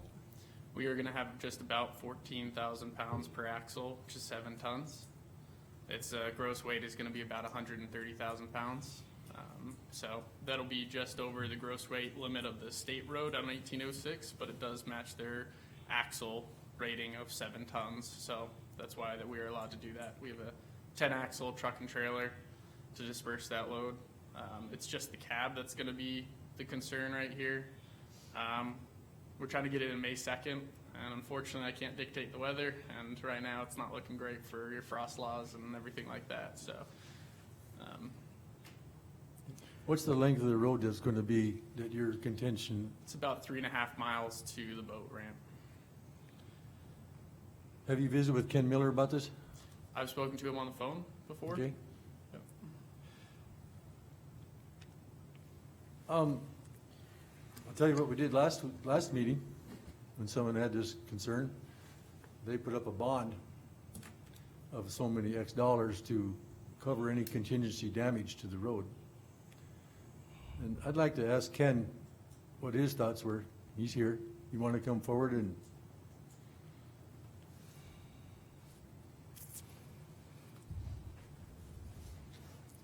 Yeah, he's talking about going, it'd be the Beulah Bay Road, it's about 3.5 miles to the boat ramp off of 1806. The blacktop kind of scares me with the frost laws, but I mean, you say you're at 7 ton per axle? Yeah. Average? Which isn't too terrible. I mean, the other one that we let go, that was on gravel portion, it was only a mile portion, but like I say, with the, you know, I had sent I talked to Kevin Keeley from the DOT out of Beulah, but Aaron Hours, the DOT engineer out of Dickinson, and he hadn't gotten back to me if you guys had gotten, because it goes through him first. We have kind of I don't know if it went right through him. Well, he has the final, because it's his jurisdiction, so they have the final, so I'm not, I can't say because he hasn't gotten back to me, so. So why does DOT have jurisdiction? I'm just curious. They'll go up Highway 2, well, I don't know, you want to go up to Highway 200? Yeah, it'll be Towards 200. Pick City, and then go 1806 to the Yeah. west over to Beulah Bay, so. So it's on 1806 that they have jurisdiction? Right. Okay, but it's not the 3.5 miles? No, not on No. ours, but they have to go through theirs to get to ours, is what I'm saying. Oh, okay. And I would, just to make sure that, you know, that it's okay with the state. Okay. in visiting with just ours, specifically the 3.5 miles, what's your thoughts? And I'm leaning towards doing the same as we did before, a possible bond, but I'm looking for a recommendation. I'd agree just to cover our bases, just in case something would happen, but I don't know, how would you even value pavement? I Yeah. mean, that's gonna be a tough, Different. Yeah. and how are you gonna know? You know, the other one was for a year, and I would think by then it would show up on that portion of the gravel, but blacktop's gonna be a tough one. Well, But I also don't wanna put a bond on there that'd be restricted either. So, So I don't know what the answer is there. I'm in favor of putting a bond on it, and I'm not sure, but I'm just gonna throw a number out there, because somebody needs to educate me, but I think pavement's $1 million a mile. Put it down, is that pretty close? I think it's, Well, when you do a road reconstruction it could be more. with gravel and asphalt, you're usually like $1.25 million, but, I mean, Okay. those are older numbers. Oil prices, there's a lot of fluctuation, but, and I guess I don't know what a cost for a bond I don't per, either. per, 100,000 is or anything like that. I mean, Ben, do you have any idea? I mean, It starts getting up there if we get into the millions, Yeah, but I bet. it's definitely something that, we need to do a cost analysis on our side, because the downside is if we can't get in on time, we're worried about our time constraint getting this project finished before winter sets back in. And that's a big concern of the North Dakota Water Resources, because they need this project done this year. when you, sorry, what date do you plan on moving in there? May 2nd. Yeah, our next commission meeting is May 4th. So you want action today? I May think prefer, I think. that would be preferential for sure. Okay. Yeah. Mr. Chairman and fellow commissioners, one thing we don't hear, and I would recommend, is that if it's gone, you drive down the middle of both lanes, down the middle of the road, because the previous administrator of the road department, that way you don't break out your shoulder line. Okay, so you have to have pace cars in front and back, but you drive down, run your rig right down the middle of the road, so your wheel tracks are on one on each side of the center line, and you're spreading that out. Otherwise, and when you're over in the drive lane, if you got a soft shoulder, bang, there goes the shoulder. So just something for. Yeah, how long is your load? Because the curves up there, especially that curve Yeah. by Dakota Waters is a Dakota real Water. tight curve.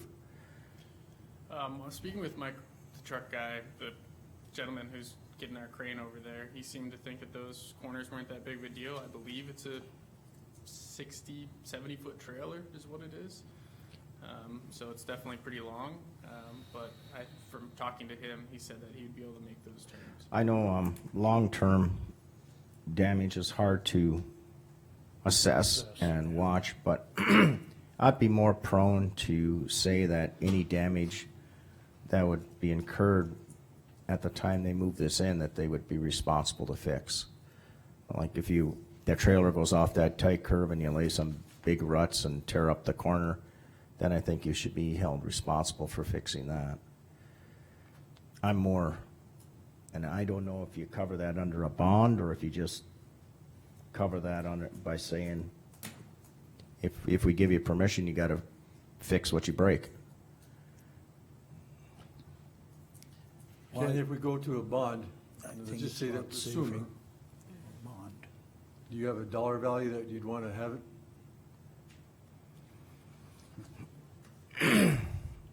What's the risk? What do you think the risk is of damage? Who knows, I mean, Yeah, it I could mean, be. we don't want you that have to road dig that busted. all up, I mean, you're talking a lot of money, and if you do any damage to the subgrade, then you're gonna be even more, so I don't. I mean, if you're talking 7-ton an axle, I don't even see any damage. I see more damage on running like off the road or onto the shoulder or not being able to make that curve. That's where I see the damage. I agree with 7,000 or 7-ton, 14,000 pounds an axle is not a lot. And especially if I'm sure it's spread out. DOT is gonna have quite the requirements for you on spreading that load out, so you're not gonna have axles right up against each other. Yeah. You're gonna have quite a distance on those axles, so. And whatever we did, we'd have to make it contingent on the DOT approval Right. for 1806, so, like, you know. I think just to cover our bases, to at least have a, you know, like the other company did, a $1 million bond, just to see, I mean, and put in there that they, if there's any damages, that they pay for them. I mean, protects the county and protects, I mean, I don't know. I'm in favor of that. It sounds like a huge number. I'm not sure it's enough, to tell you the truth. 3 miles, if and you don't know the extent of the damage, it'd probably be 6 months before you know what it is. So, Any idea when frost thaws would be off? I'm sure it's hard to tell because of the freeze thaw cycle Well, we're and in. it's staying cold like this, and now with the moisture, I don't know. And we possibly might have more coming this weekend. Might have more, Yeah. yeah. Yeah. So, well, is there a recommendation from the board? yes, I'll make a motion that we allow them to move their crane contingent on approval of DOT, giving them permission to use 1806 and providing a $1 million bond to the county. All damages are their responsibility. And we can do like we did before too, with that other, to drive it before. Mm-hmm. Get with you before, you know, to make sure that if there's something that's out there that you guys aren't responsible. I don't see anything, but Right, never say never. right, yeah. Shannon, you got that motion? Okay, motion by Marv to allow them to move the crane contingent on DOT with a $1 million bond and liable for any fixes due to damage. Is there a second to that motion? I will second that, I guess, Okay. yeah. Second by Wayne. Any other discussion? There's not an issue with this bond at all, right? I mean, I'm sorry, what was the? I'd say there's not an issue with $1 million bond. I do not believe so. I'm gonna reach Yeah. out and Yeah. see what we can do and come up Sure. with, but I think we can make that work for sure. Okay? Yep. And like Ken was alluding to while we were doing the motion, is that we'll drive it pre and post. Yeah, I'll go with And- him or one of his representatives prior. Right. Yeah, so we'll have records so that we're not pointing fingers later. Right. Mm-hmm. Yeah. Okay. That's reasonable. Any other discussion? Yes. Is there a specific time of the day that it's best to do this? I'm going by my old farm experience. We did everything right away in the morning while the ground was stiff. You know, we could probably make that work if that's what we're gonna wanna do. This crane's coming out of Williston, North Dakota. It's only about 2 hours away, so. Yeah, okay, the other thing is when you're driving on that road, what speed are you gonna be at? Speed makes a difference. They're gonna be going pretty slow. Pretty slow is my guess. I'll have to confirm with them, but we're gonna be keeping the speeds down for sure. On that 3.5 miles, can we suggest that less than 35? Yes, absolutely, less than 35 miles per hour. That's what they recommend. The reason I brought that number up, that was recommended on our last discussion like this. Understood. And so I don't think, and so you're gonna Yeah, get speeding tickets. I you know. go over. Yeah. I don't think there's enough room. There's too many curves in there anyway, I don't think you'll get Yeah, there. right off the end of Yeah, it. Tensberg, With that too. low. Yeah. Any? Seeing none. Marv? Aye. Wayne? Aye. Liza? Aye. Jean? Aye. I'll vote aye. That motion passes. Anything else, Ben? That's it. Hey, I appreciate your time. Thank you very much. Okay, thank you, Ben. Let's move to the sheriff's update.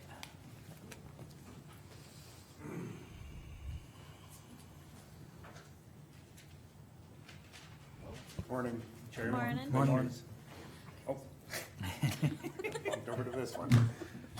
She's your left-hand gal, not Yeah. your right-hand gal. Yeah, and again, I'd just like to reiterate, we did have 4 employees that stayed through the duration of the winter storm, and they did an awesome, excellent job serving the community in a 911 capacity and also the jail capacity. And yeah, again, with what Ken Miller said, went by with very few bumps. We had we'll have a couple bills we'll be turning into Carmen on the emergency situation. We sent a Pick City city loader out to help us up by on Highway 200 and also, like I say, the overtime we're gonna run into because we had them employees that couldn't get home, couldn't get back, so. And with that said, the only other thing we got going on is we're continuing to have a parts problem with our patrol cars, but we're limping through. They seem to come in about 6 weeks instead of 3 or 4 days. And other than that, we've reached out to the federal government, and as of tomorrow at noon, we're going to go up to 10 federal inmates. So we've had no problems with the first 5. The building's in place, well, 6 now, because one of our own went from state charges to federal charges while we had him in jail. So we did that, and tomorrow at certain hours they'll show up and drop them off. We've had, like I say, the building's in place, everything's working, and so far smooth. So when they go from state to federal, then we stop paying for it? And Yeah, we federal stop paying, they start paying. So, I mean, I'd prefer if people didn't break the law, but, I mean, when it works in our favor, it works in our favor. and, Yeah. yeah, and then like say through the blizzard, though, everything went fairly smooth. We did have one issue, it took us, and we'll see where that goes. I don't believe we're gonna be legally responsible, but we had a vehicle get stalled on the Mercer Dunn line, and through 5 hours of work and getting a few state plows stuck and finally getting one out to them, I authorized the state and my people to remove that vehicle from the road, so we didn't have to go back out there in an hour because someone rear-ended it or a snowplow hit it or something, and they damaged that vehicle. But I believe the person that got it stalled out there that was traveling in a no travel advised situation, his insurance is gonna be responsible for that. Yeah. But if it isn't, I would submit that bill to Carmen, but like I say, we're gonna hold firm and try to make that individual and his insurance responsible for his actions. Okay, just for clarification, because this is recorded so that the public can probably hear this, my question is, if a road is closed, the Mercer County Sheriff's Department closes a road, and I drive down that road and get stuck and request assistance, what are there obligations on my part? Yes, there is. You're subject to a fine of $250 for driving on a road that's closed, and you're also civilly liable for the cost of your rescue. If we have to call it a county V-plow or whatever it takes, you're responsible for them costs civilly. Okay. I just want that out there so people can hear if they think they can drive around a And road that's closed gets, and. yes, it gets to be a real dicey situation, and we gotta kind of play it by ear, because sometimes, you know, the time that someone decides to travel because they got a semi-emergency, that something maybe possibly could wait, and they're traveling under a no travel advised, say they're in between Pick City and Hazen, and we make the call, and now when we close the roads, Sure, yeah. they're already out there, you know, so do we want to try to hold that person responsible financially? Probably not. So we gotta, you know, we'll use common sense with it. It hasn't been a problem. Yep. The snowplow operators did have, when we did close the roads, one of them reported to us that he was almost struck a couple times from vehicles that shouldn't have been out there, so it does happen. Terry, before this gets overlooked, I want to tell you guys, thank you and your department for your extra work and helping us during this storm. Oh, thank you. Please We'll let them appreciate know. that, and I'll pass it on to our employees. And we're hoping that this next one they're talking about this weekend isn't Just rain. soaking rain. Yes. That's what we want, so. Yep, as long as you brief them and say, there's a possibility again come Sunday. Yes, oh, So- yes, yeah, well, and we have a plan in effect for Okay. that. Our employees are told to pack a bag and be prepared to stay, you know, at the shift changes, and we watch the weather pretty close. Sounds so. like old days at the plant. And then again, you know, we gotta be careful, because we're our own worst violators sometimes. When we advise no travel advised, that goes for our employees also. So we gotta take that into consideration, even though our deputies, we tell them get out, or we have to go out there, we have to respond, this and that. Some of our other staff, like jailers and dispatchers, they shouldn't be required to travel either. When there's no travel advised, that goes for us also. So. So it was just that one incident near the county line where when everything was closed that you had to respond? Was there any other ones that you were No, aware of? the. Or the Pick City one, yeah. Yeah, the Pick City, that one, there was a couple other incidents, and then there was a couple other ambulance calls that I sent a patrol deputy along behind the ambulance or in front to make sure that they made it in case they were stalled. But yeah, as far as the major incidents, them were the two Okay. that will, run into financial matters for the sheriff's department, so. Okay. Anything else for Terry? Well done. Thank you. No, thanks for the update. Thank you. Thank you, Terry. Oh, we got about 10 minutes. Do we want to talk about the auditor position? Let's see, why not? Okay. We can. Mr. Chairman, Yep. fellow commissioners. Since my wife has applied for this position, I'm going to recuse myself from all discussion and remove myself from the room for a period of time. Thank you, Mark. Thank you. With that, we haven't passed out any of the applications. I wanted to, Marva alluded to it, his wife had applied for it. That's why Shanna had placed out the hiring of relatives, the section 105. Can I interrupt for a second? Yep, go ahead. How many applications do we currently have for the auditor position? And one is a fellow commissioner's spouse. Is the other one affiliated with the county at all? Okay, thank you. Okay. So basically, we have a policy in place that addresses employees' immediate family consideration for employment. As you can see, it lists spouse, brother, sister, parents, children, stepchildren, father-in-law, mother-in-law, sister-in-law, and so forth.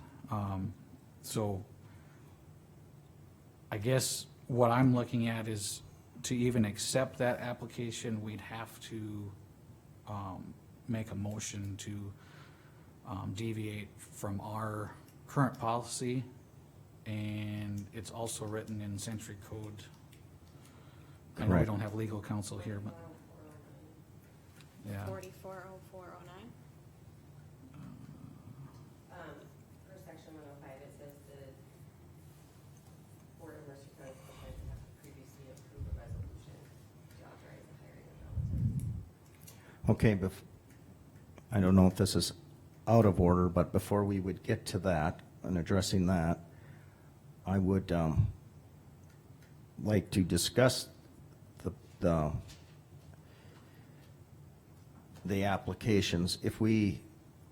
I would be very hesitant in passing a resolution if we do have someone who is not an employee or a spouse of an employee, relative of a direct relative.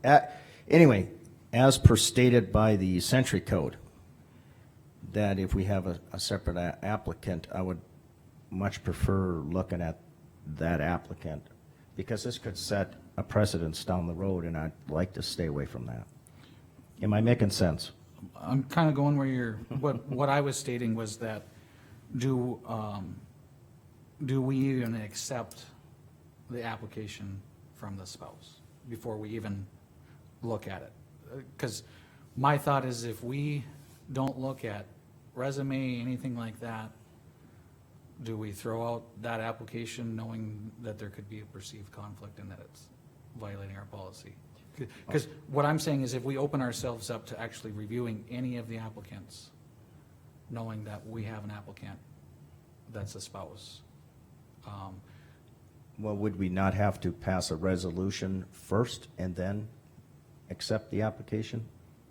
that I don't know, I guess. Where's our legal counsel? Under my understanding would be, we would have to pass a resolution to even accept the application. Correct. Right. Right. Okay, so if we don't pass the resolution, then we can't accept then it. we're not accepting the application. Per our Per our policy policy. and. Well, and- would it be according to North Dakota Century Code? Well, it It'd would be be that both. too, it'd be Yeah. both.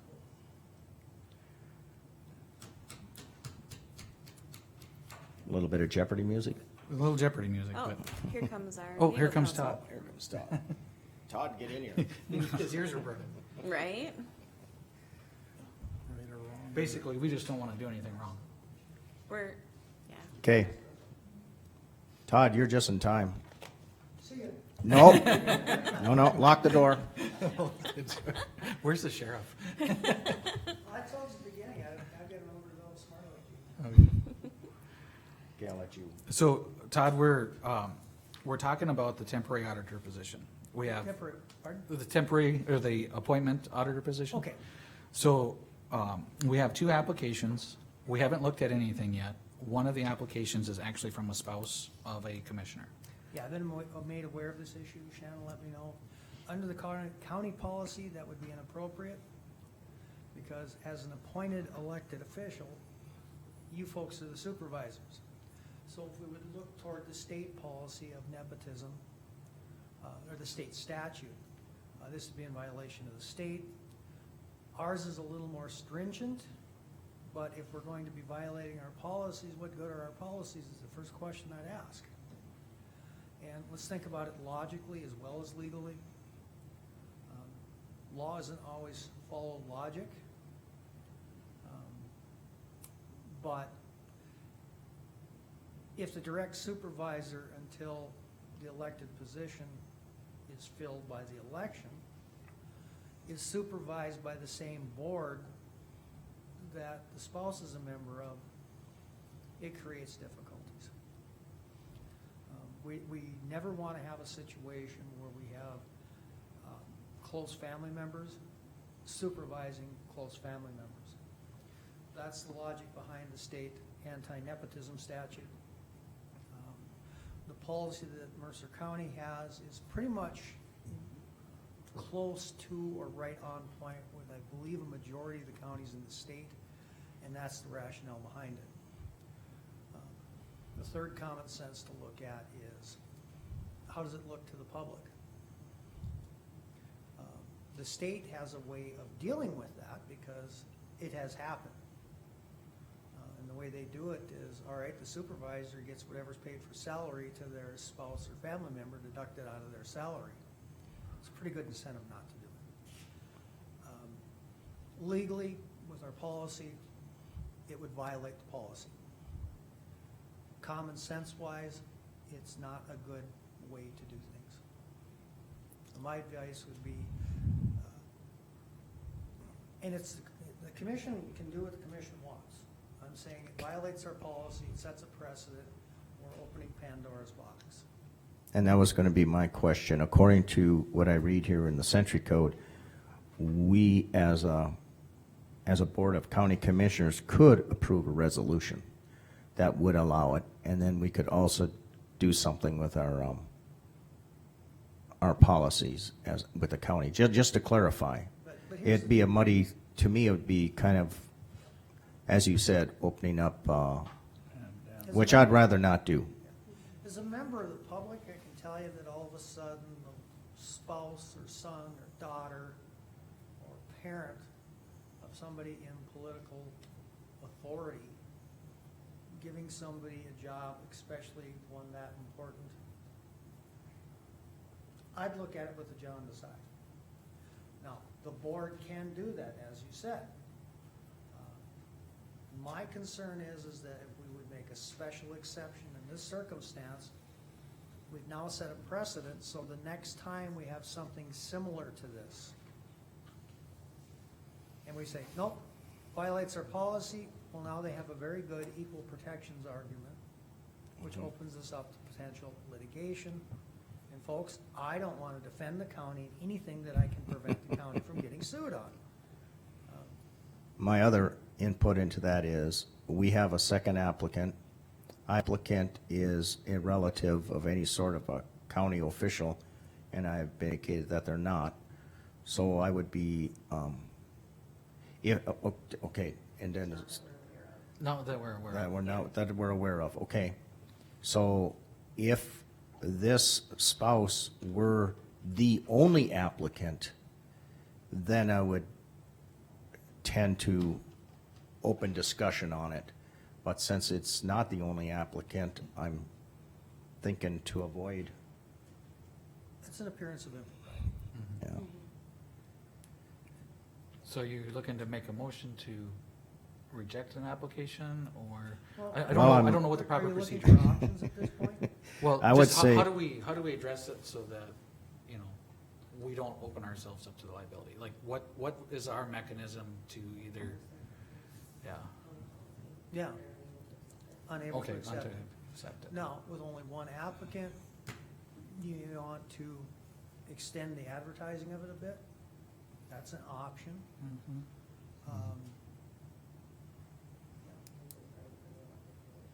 Right. So you could open it up for further time, you could approve, you could have this applicant come in for an interview. Well, I know at our last meeting, that discussion was held, and our current auditor is going to be gone shortly. Well, Unless we do a resolution that the sheriff keeps her in her office. Well, that I'm being smart out again. I know. Can't go, We understand that. can't go. So we're running into limited time. Now, of course, I know nothing of the other applicants, so I don't know what You to can say do- there at that You can hold a point. special meeting just for the interview process. Even if it's one applicant, and I'll just remind you, back in November, I was the sole applicant for the position. And by the way, my name is going on the ballot. Shanna's assured me that my petitions were all in order. So, and in that instance, I came up, sat right there, and spoke with the folks who were here. Those need to be open meetings if it's the full commission. And yeah, that's a bit of a difficult circumstance, but if you're hiring a state's attorney or an auditor to fill a term, those positions, if they're not comfortable speaking to the whole board in front of the public, that might not be somebody good for the position, is my personal thought. It's not a legal opinion. I had no problem doing it. So, yeah, We know you To- don't have a problem to go- speaking, Todd. Trial lawyer. So If I moving couldn't do forward, it, we would that's it. just interview So the one if, applicant. yeah, I think we should interview the one applicant Yep. and you continue accepting, but if we do the interview for the one and they are suitable, then we could make that appointment. If We can not- make that appointment at that time. What we're looking at right now is whether we are going to want to change if we would want to approve a resolution and as allowed by the Century Code, and I don't think we should. So Yeah, I don't even and- know if there's a motion. In other words, it would just be that applicant's application wouldn't be accepted. Due to Yeah, the fact. yeah, Due to the we wouldn't fact. have to take any action, we would just basically say that we're not gonna accept the one applicant, and then we would look to do a special meeting to interview the applicant that we are aware of that has no, perceived, Right, and we could investigate that at the time of the interview. interview. Okay. All right, so I don't know if, then there's not even a motion to be made. No. No. And we just need to set up a special meeting then, correct? Yeah. Yeah, All right. Okay. for an interview. So Shanna's gone, but I would advise okay. it. So we would need a motion to reject the one that, is in violation of our policy. Policy 105, Yep, correct? correct. Okay. Well, so moved. Okay, motion by Jean, is there a second? I'll second. Second by Liza. Any discussion? Any discussion? Seeing none, Jean? Aye. Liza? Aye. Wayne? I'll vote aye. I'll vote aye, that motion passes. Now for interviews of the applicant, Does Marv have, should he be back in for that? he could come back in now that we've made the I can decision. step out. Yeah. I'm closest. Okay. Well, can we just wait till he returns?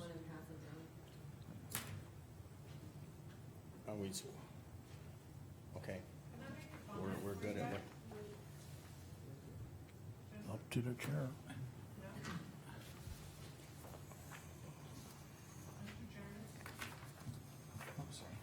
Go ahead. Mayor Schwartz, in the ad, I didn't see anything about that policy in there.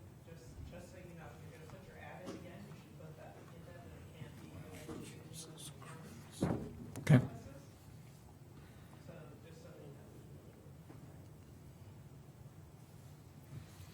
know.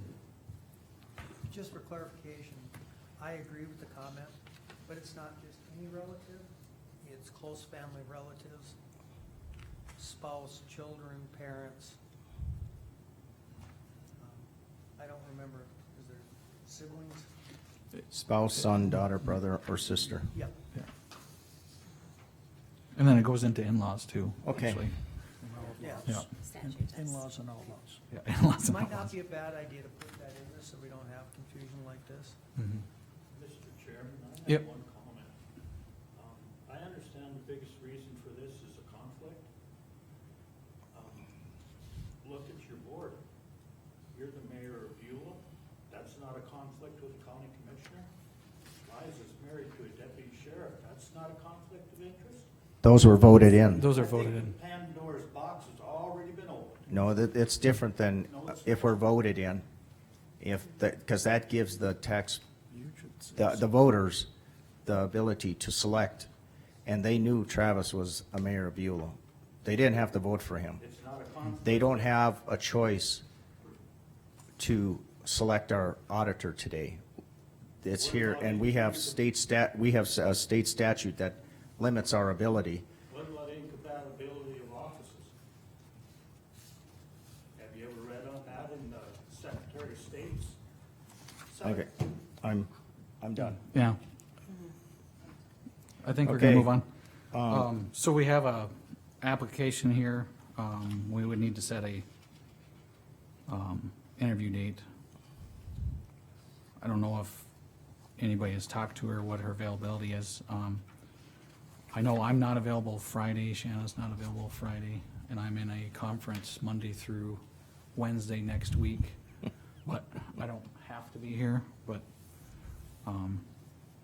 looking for options. Your final date is, Board members, I have the 26th through the, I'm looking at the wrong month there. Okay, 26th through the May 3rd, I will be gone. And that was, I'll just tell you, it's a doctor's appointment, and you can't get them unless you, months in advance. Yeah. Otherwise, I'd substitute and change.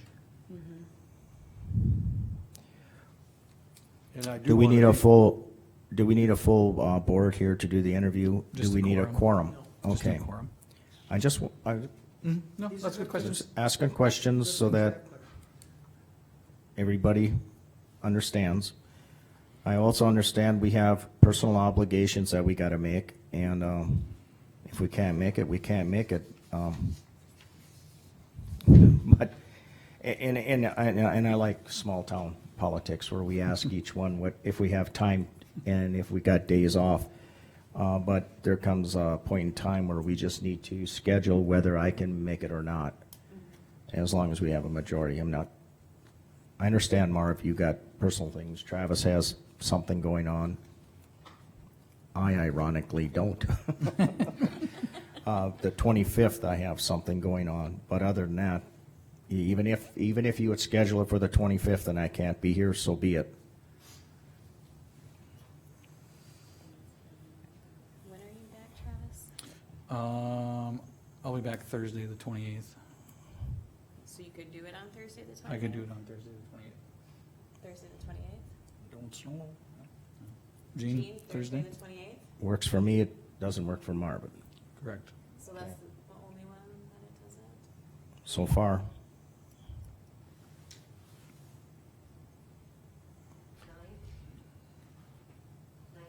9 9 a.m.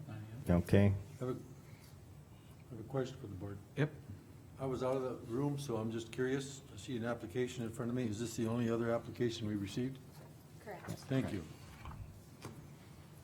Okay, since it was discussed, and we had discussion earlier, are we opening up the application process? Because there was a deadline, correct? Yep. It was this morning at 10. Are we going to extend that? I would be in favor of that, because we only have one applicant at this time. And we got till the 28th, and today being, we could move it to 9 AM on the 28th. And you just set up an interview with them as soon as they apply? Absolutely, if they want it, yes. Okay. And let them know that they have to be here then on the 28th. But, Correct. so if the okay, let's just play advocate here. So if we move it to the deadline for the application to April 28th at 9 AM, they could bring their application in at 8:59, correct? Yes. And could we, in our advertisement, let it be known that if that's what you're doing, and I don't know how to word it, that we would want to interview you that day? I'm not gonna get anything in the paper, but I Yeah. can add it to job service and their website. Yeah. And we'd have to have on the agenda, we'd have to have Amend- this amend- person's interview and then Any applicants received any other applicants received, right? Right. for a special meeting? Because you can't change the agenda. 8:30 too early? On Tuesday? Or Thursday? Yeah. It'll be tight. On the 28th Yeah. at 8:30? Is that too early? 'Cause I'm on till, I can be here at 8:30. I can, I'm not answering for them. I can. Yeah, it'll be close, It'll be close. because I'll be dropping my kids off, but it'd be shortly after that I would be here. So is there a motion to Wow. set up interviews for the 28th at 8:30 AM? And the agenda would include any further applicants allowed until 9? Or are No. we gonna do 8:30? Let's do 8:30 then. Okay. It's all gotta be 8:30. All gonna be 8:30? Okay. I move to accept applicants until 8:30 AM, April 28th, with interviews to follow immediately. Okay, is there a second? I'll second. Second by Liza. Any discussion? Any discussion? Seeing none, Marv? Aye. Liza? Aye. Wayne? I vote aye. Gene? Aye. I'll vote aye. That motion passes. Let's move back up to the agenda. We got the wind moratorium is on the agenda. Chairman and board members, I attended a meeting this last Monday night in McLean County.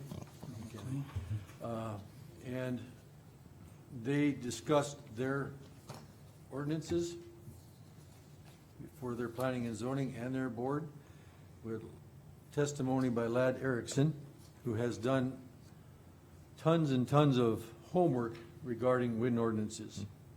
Following that meeting, I asked Lad specifically this question: our moratorium is going to expire on May 6th.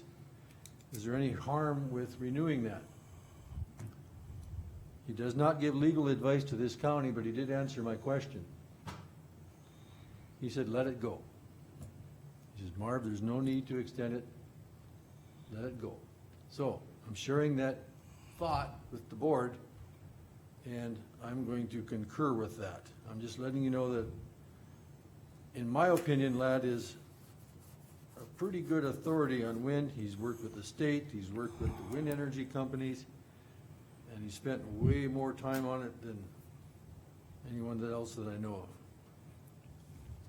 That's my take on the wind moratorium. I think on, I'm not disagreeing. On our current wind ordinance, though, we have a couple line items that need to be, But we We're only can't do talking about the ordinance now. moratorium, yeah. never mind. Always kicking me around. He's kicking you around. Any other discussion on the wind moratorium? So, Todd, if we do nothing, essentially lapses and then applications would be possible to receive? That's absolutely correct. Okay. If you put a moratorium in, it's got an expiration date. If nothing expires, if further action is taken,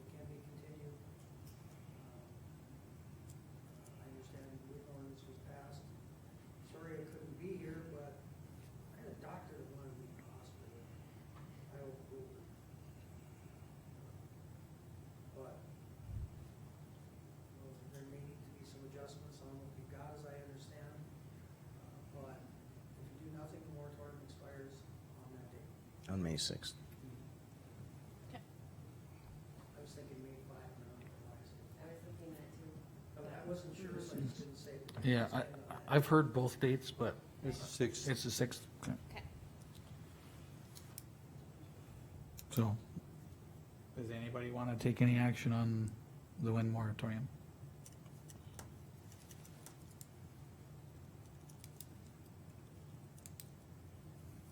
Going once? Okay. No discussion on the wind moratorium. Gene, you had something else you wanted to talk about? Well, I guess I probably can't because it's not on the agenda. But then we need to, May 4th is our next meeting? Next regular scheduled meeting, yes. Yes. Then I would just request that we have to have the wind ordinance on that date, and because we need to, 2 line items we need to add. One is a bond and one is a permit fee amount. And we as a commission can do that. And then, I understand it has to be published, but we can act, we can make changes to the ordinances as per century code with notice to the public afterwards. Okay. So I would like that on the next, if I can request that it be put on the agenda for next Absolutely meeting. can. Any concerns, Todd? Is it would- The only concern I have is if we make any changes, then we have that 30-day comment period. Again, And publication. publication again, and then we have a moratorium run.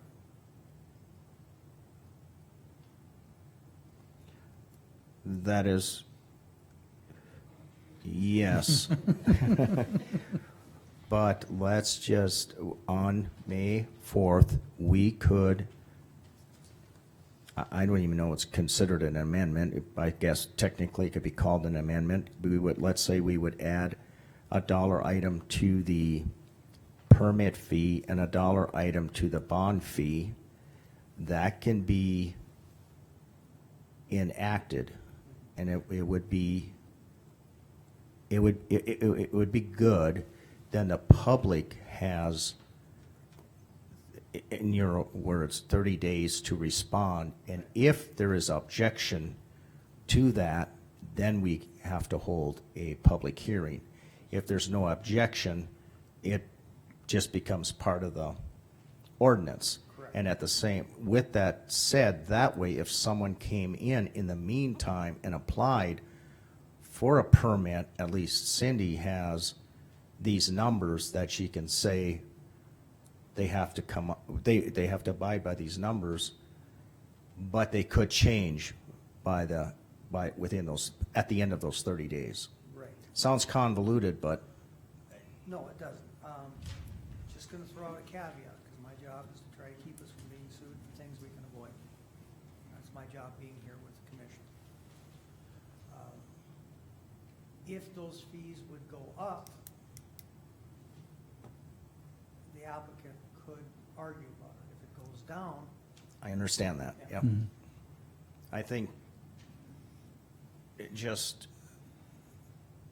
shooting from the hip, if those fees were to go up, I think we would have to honor the fees at the time of the applicant. Yeah. And the next application, if we would increase the fee, they would have to pay that fee. exactly. So you caught what Okay. I was saying, is that if we're gonna raise the fees, if somebody's already done it under whatever's in place, we can't go back and make them pay more for the fees, because that'd be ex post factos. Right, but right now it's 0. Yeah. So, Well, whatever we have in our ordinance set right now is what it is until this new one takes effect. Takes effect, yeah. Okay. Whatever's in our P and Z book today that we worked off of, that's what's in effect right now. Right now our until 30-day this- comment period's yep. up. Right. And then on And the then that- current, the current ordinance that we passed? No, no, No. no, there was one before. prior to that. Previous. Right, Right, If we already had one in place, right. county put in a moratorium to re-examine this. mm-hmm, So, once the moratorium lifts, if we don't have a new one in place, whatever we had in place, Reverts back to that. reverts back to that. Because we have 2 weeks left on the 30-day notice. Correct. Okay, so if the moratorium elapses, Expires. we are under the old ordinance until this one gets Yep. fully adopted. Okay, so based on that one, we have fees and certain believe regula, so. I believe so. I'm, Same caveat.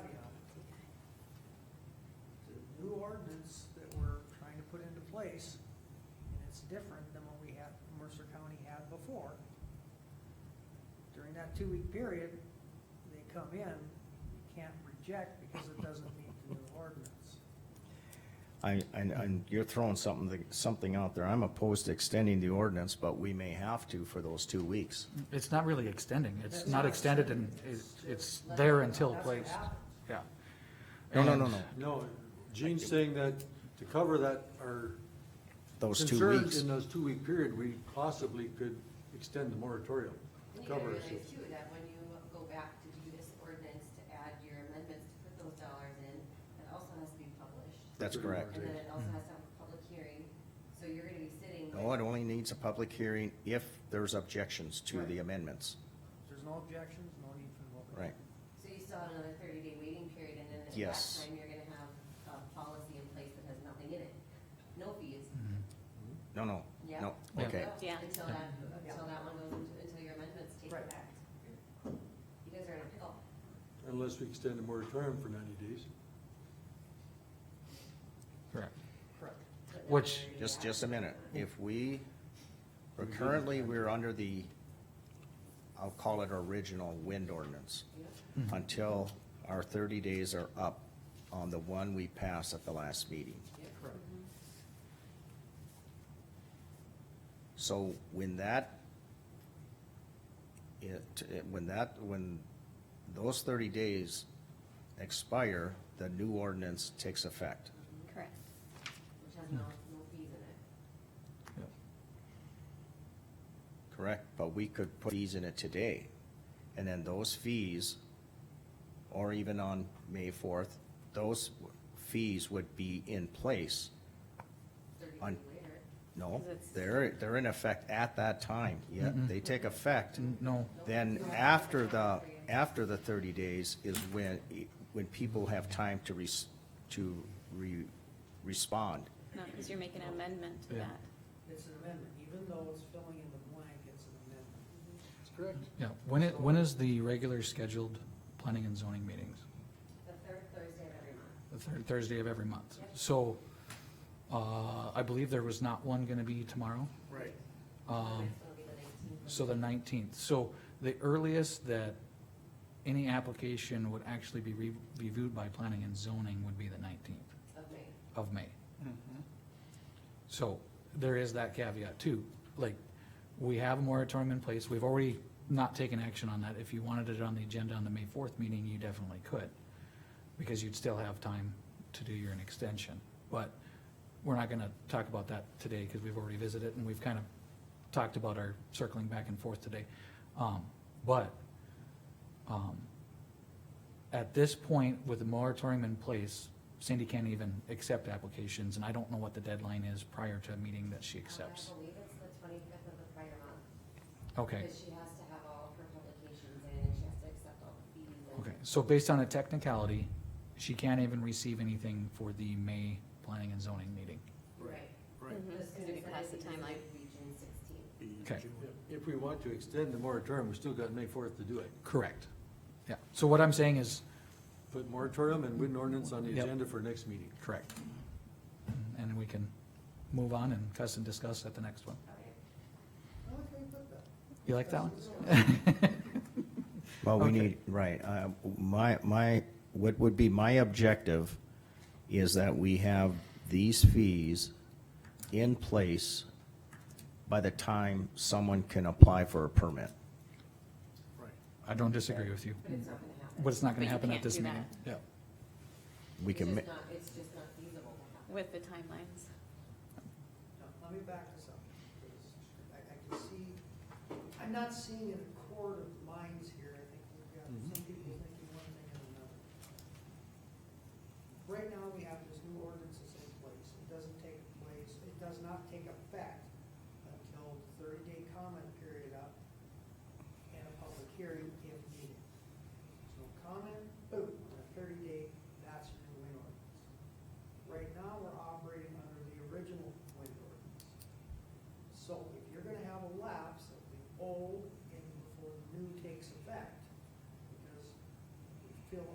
those fees, we've got another 30 days. Marv had mentioned, well, we could do a 90-day extension for good cause. You can lift that moratorium once your ordinance is finalized. So just because you put a 90-day extension or a 2-year extension of the moratorium or whatever, doesn't mean it has to go the full whatever time the moratorium's in place. So I guess what I'm advising the backdoor kind of way is that we don't have this all finalized, so it's ready to roll for people walking in with applicants, that they know what they're doing, and they're all gonna be treated the same. We may want to extend that moratorium until we get that finalized.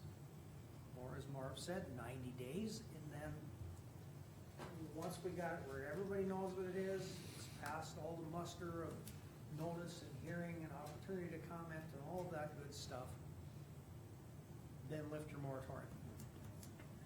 We could extend it on May 4th, though, right? Correct. We could do 60 days, because that should give us enough time. Let's not discuss Okay. what we're gonna do at a different meeting, but, Oh. these, this comment period, those are written comments, correct? Or oral, okay. But if we get any for against it, we are obligated to hold a special meeting just for that, or a public hearing. Public hearing, Special to address any, But to address the concerns of the public. okay, We get 100 calls and 400 letters, we like what you did, fill in those fees. We're ready to rock for that. mhm,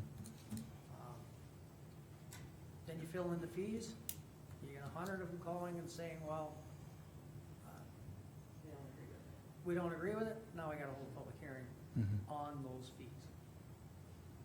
And just not agreeing is not necessarily the tipping point, an actual specific, or just No, if they, it's just not, if we just don't agree, we have Yeah. to hold that meeting. okay.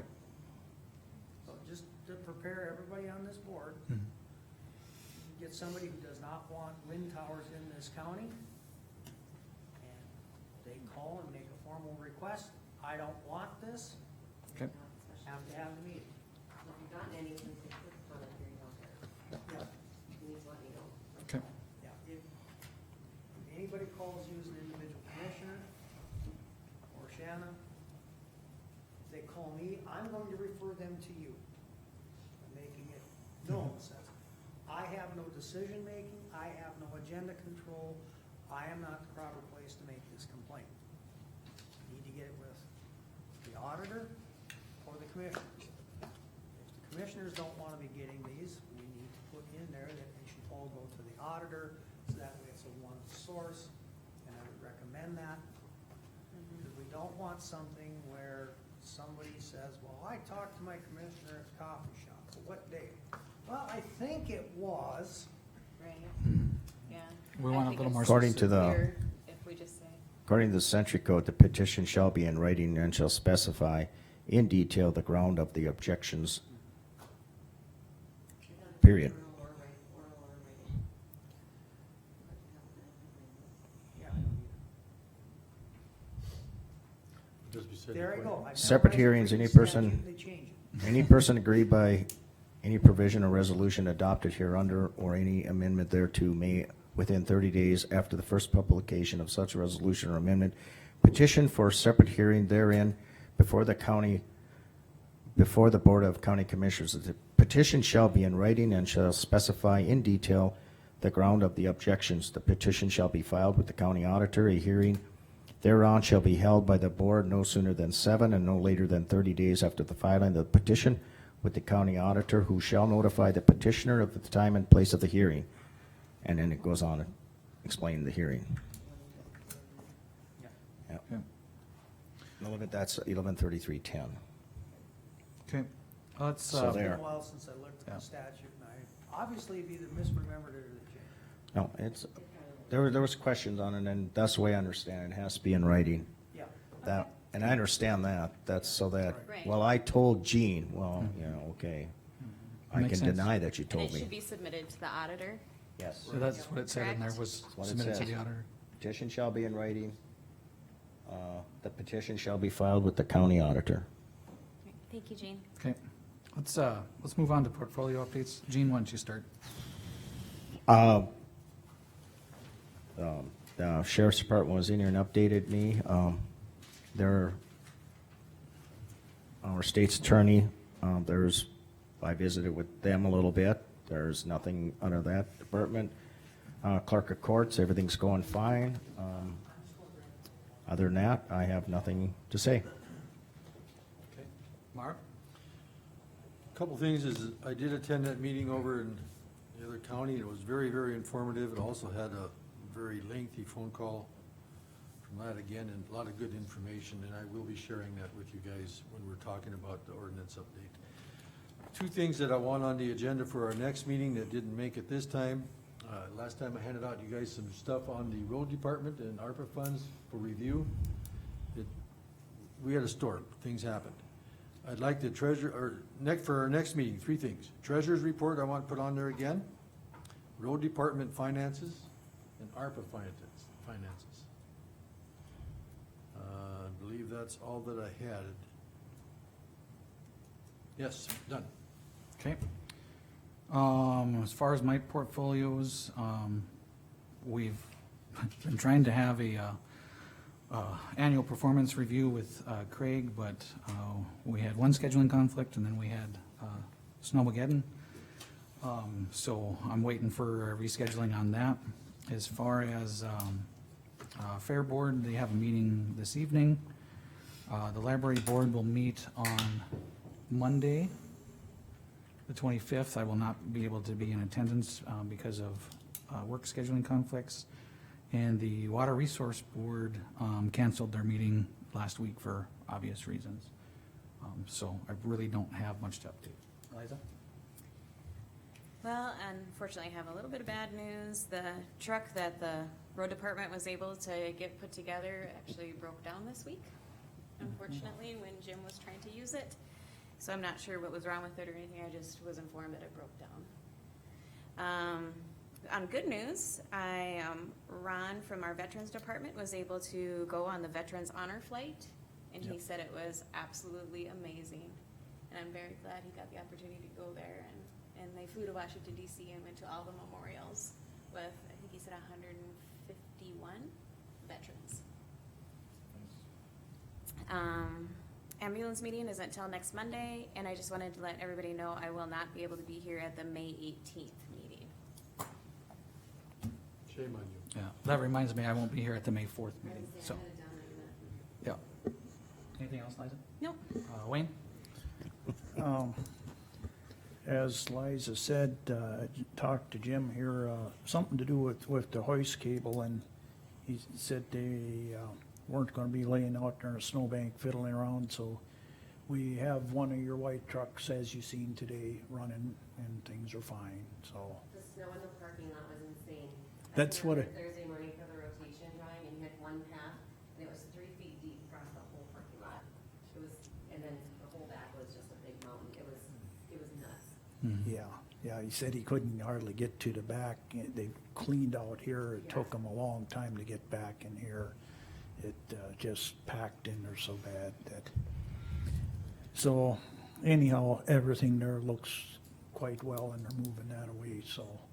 And that's good. His hired man that he has, they got another driver with him, and he's getting training, so the day will come that he can get his CDL very possibly. He's gotta have so many hours, so it's all a good deal. Last night, we scheduled our Mercer County Airport meeting. Basically, just a little touch on that. The runway and everything is done. We did closure on last night, payments on that. We've got a little bit of erosion and warranty work that needs to be done, but other than that, we're up and running and got the snow off of it, and things are good there. So that's basically all I got there, Travis. Okay. I'm trying to think, is there anything else Did we cover the employee concerns? Oh, the employee concerns, yeah, we skipped over that. Basically, I've had numerous employees coming to me, complaining about one of our commissioners' attitudes and confrontations that have been going on for quite some time. Also, along with those employee concerns, there's been numerous state agencies that have complained about the same county commissioner. With that, the only thing I can say or can do about it, nothing that it would be formal or anything, but with those numerous complaints, I would move that this board takes a lack of confidence in the performance and duties of a county commissioner for Marvin Swear.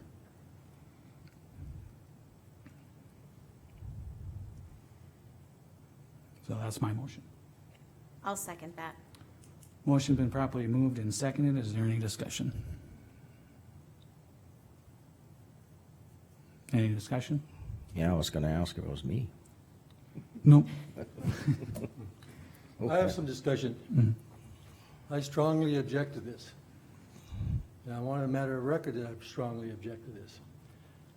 I have been to, yes, a lot of state offices and asked a lot of questions. Asking questions is not the error. I believe in asking questions that we learn better policies and procedures and way to move forward. One of my questions, for example, allowed this county to receive another $68,000 every year. That had to do with two different departments. One was tax allocation, one had to do with Treasurer's Department. Over 6 years, that's $408,000. I apologize if my questions are confrontational. I do not ever intend to be hurtful or harmful. My intent is to help the county and to continue to help the county and support county taxpayers. I will strive for continued improvement, and that will not cease. Again, I apologize for any time that I come across too strong or too ardent. I'm passionate to protect our taxpayers, and I will continue to do that in the best of my ability in the most professional manner that I possibly can. If someone has a specific complaint, I ask them to please come talk to me face to face. I can improve. Thank you. And there are many people who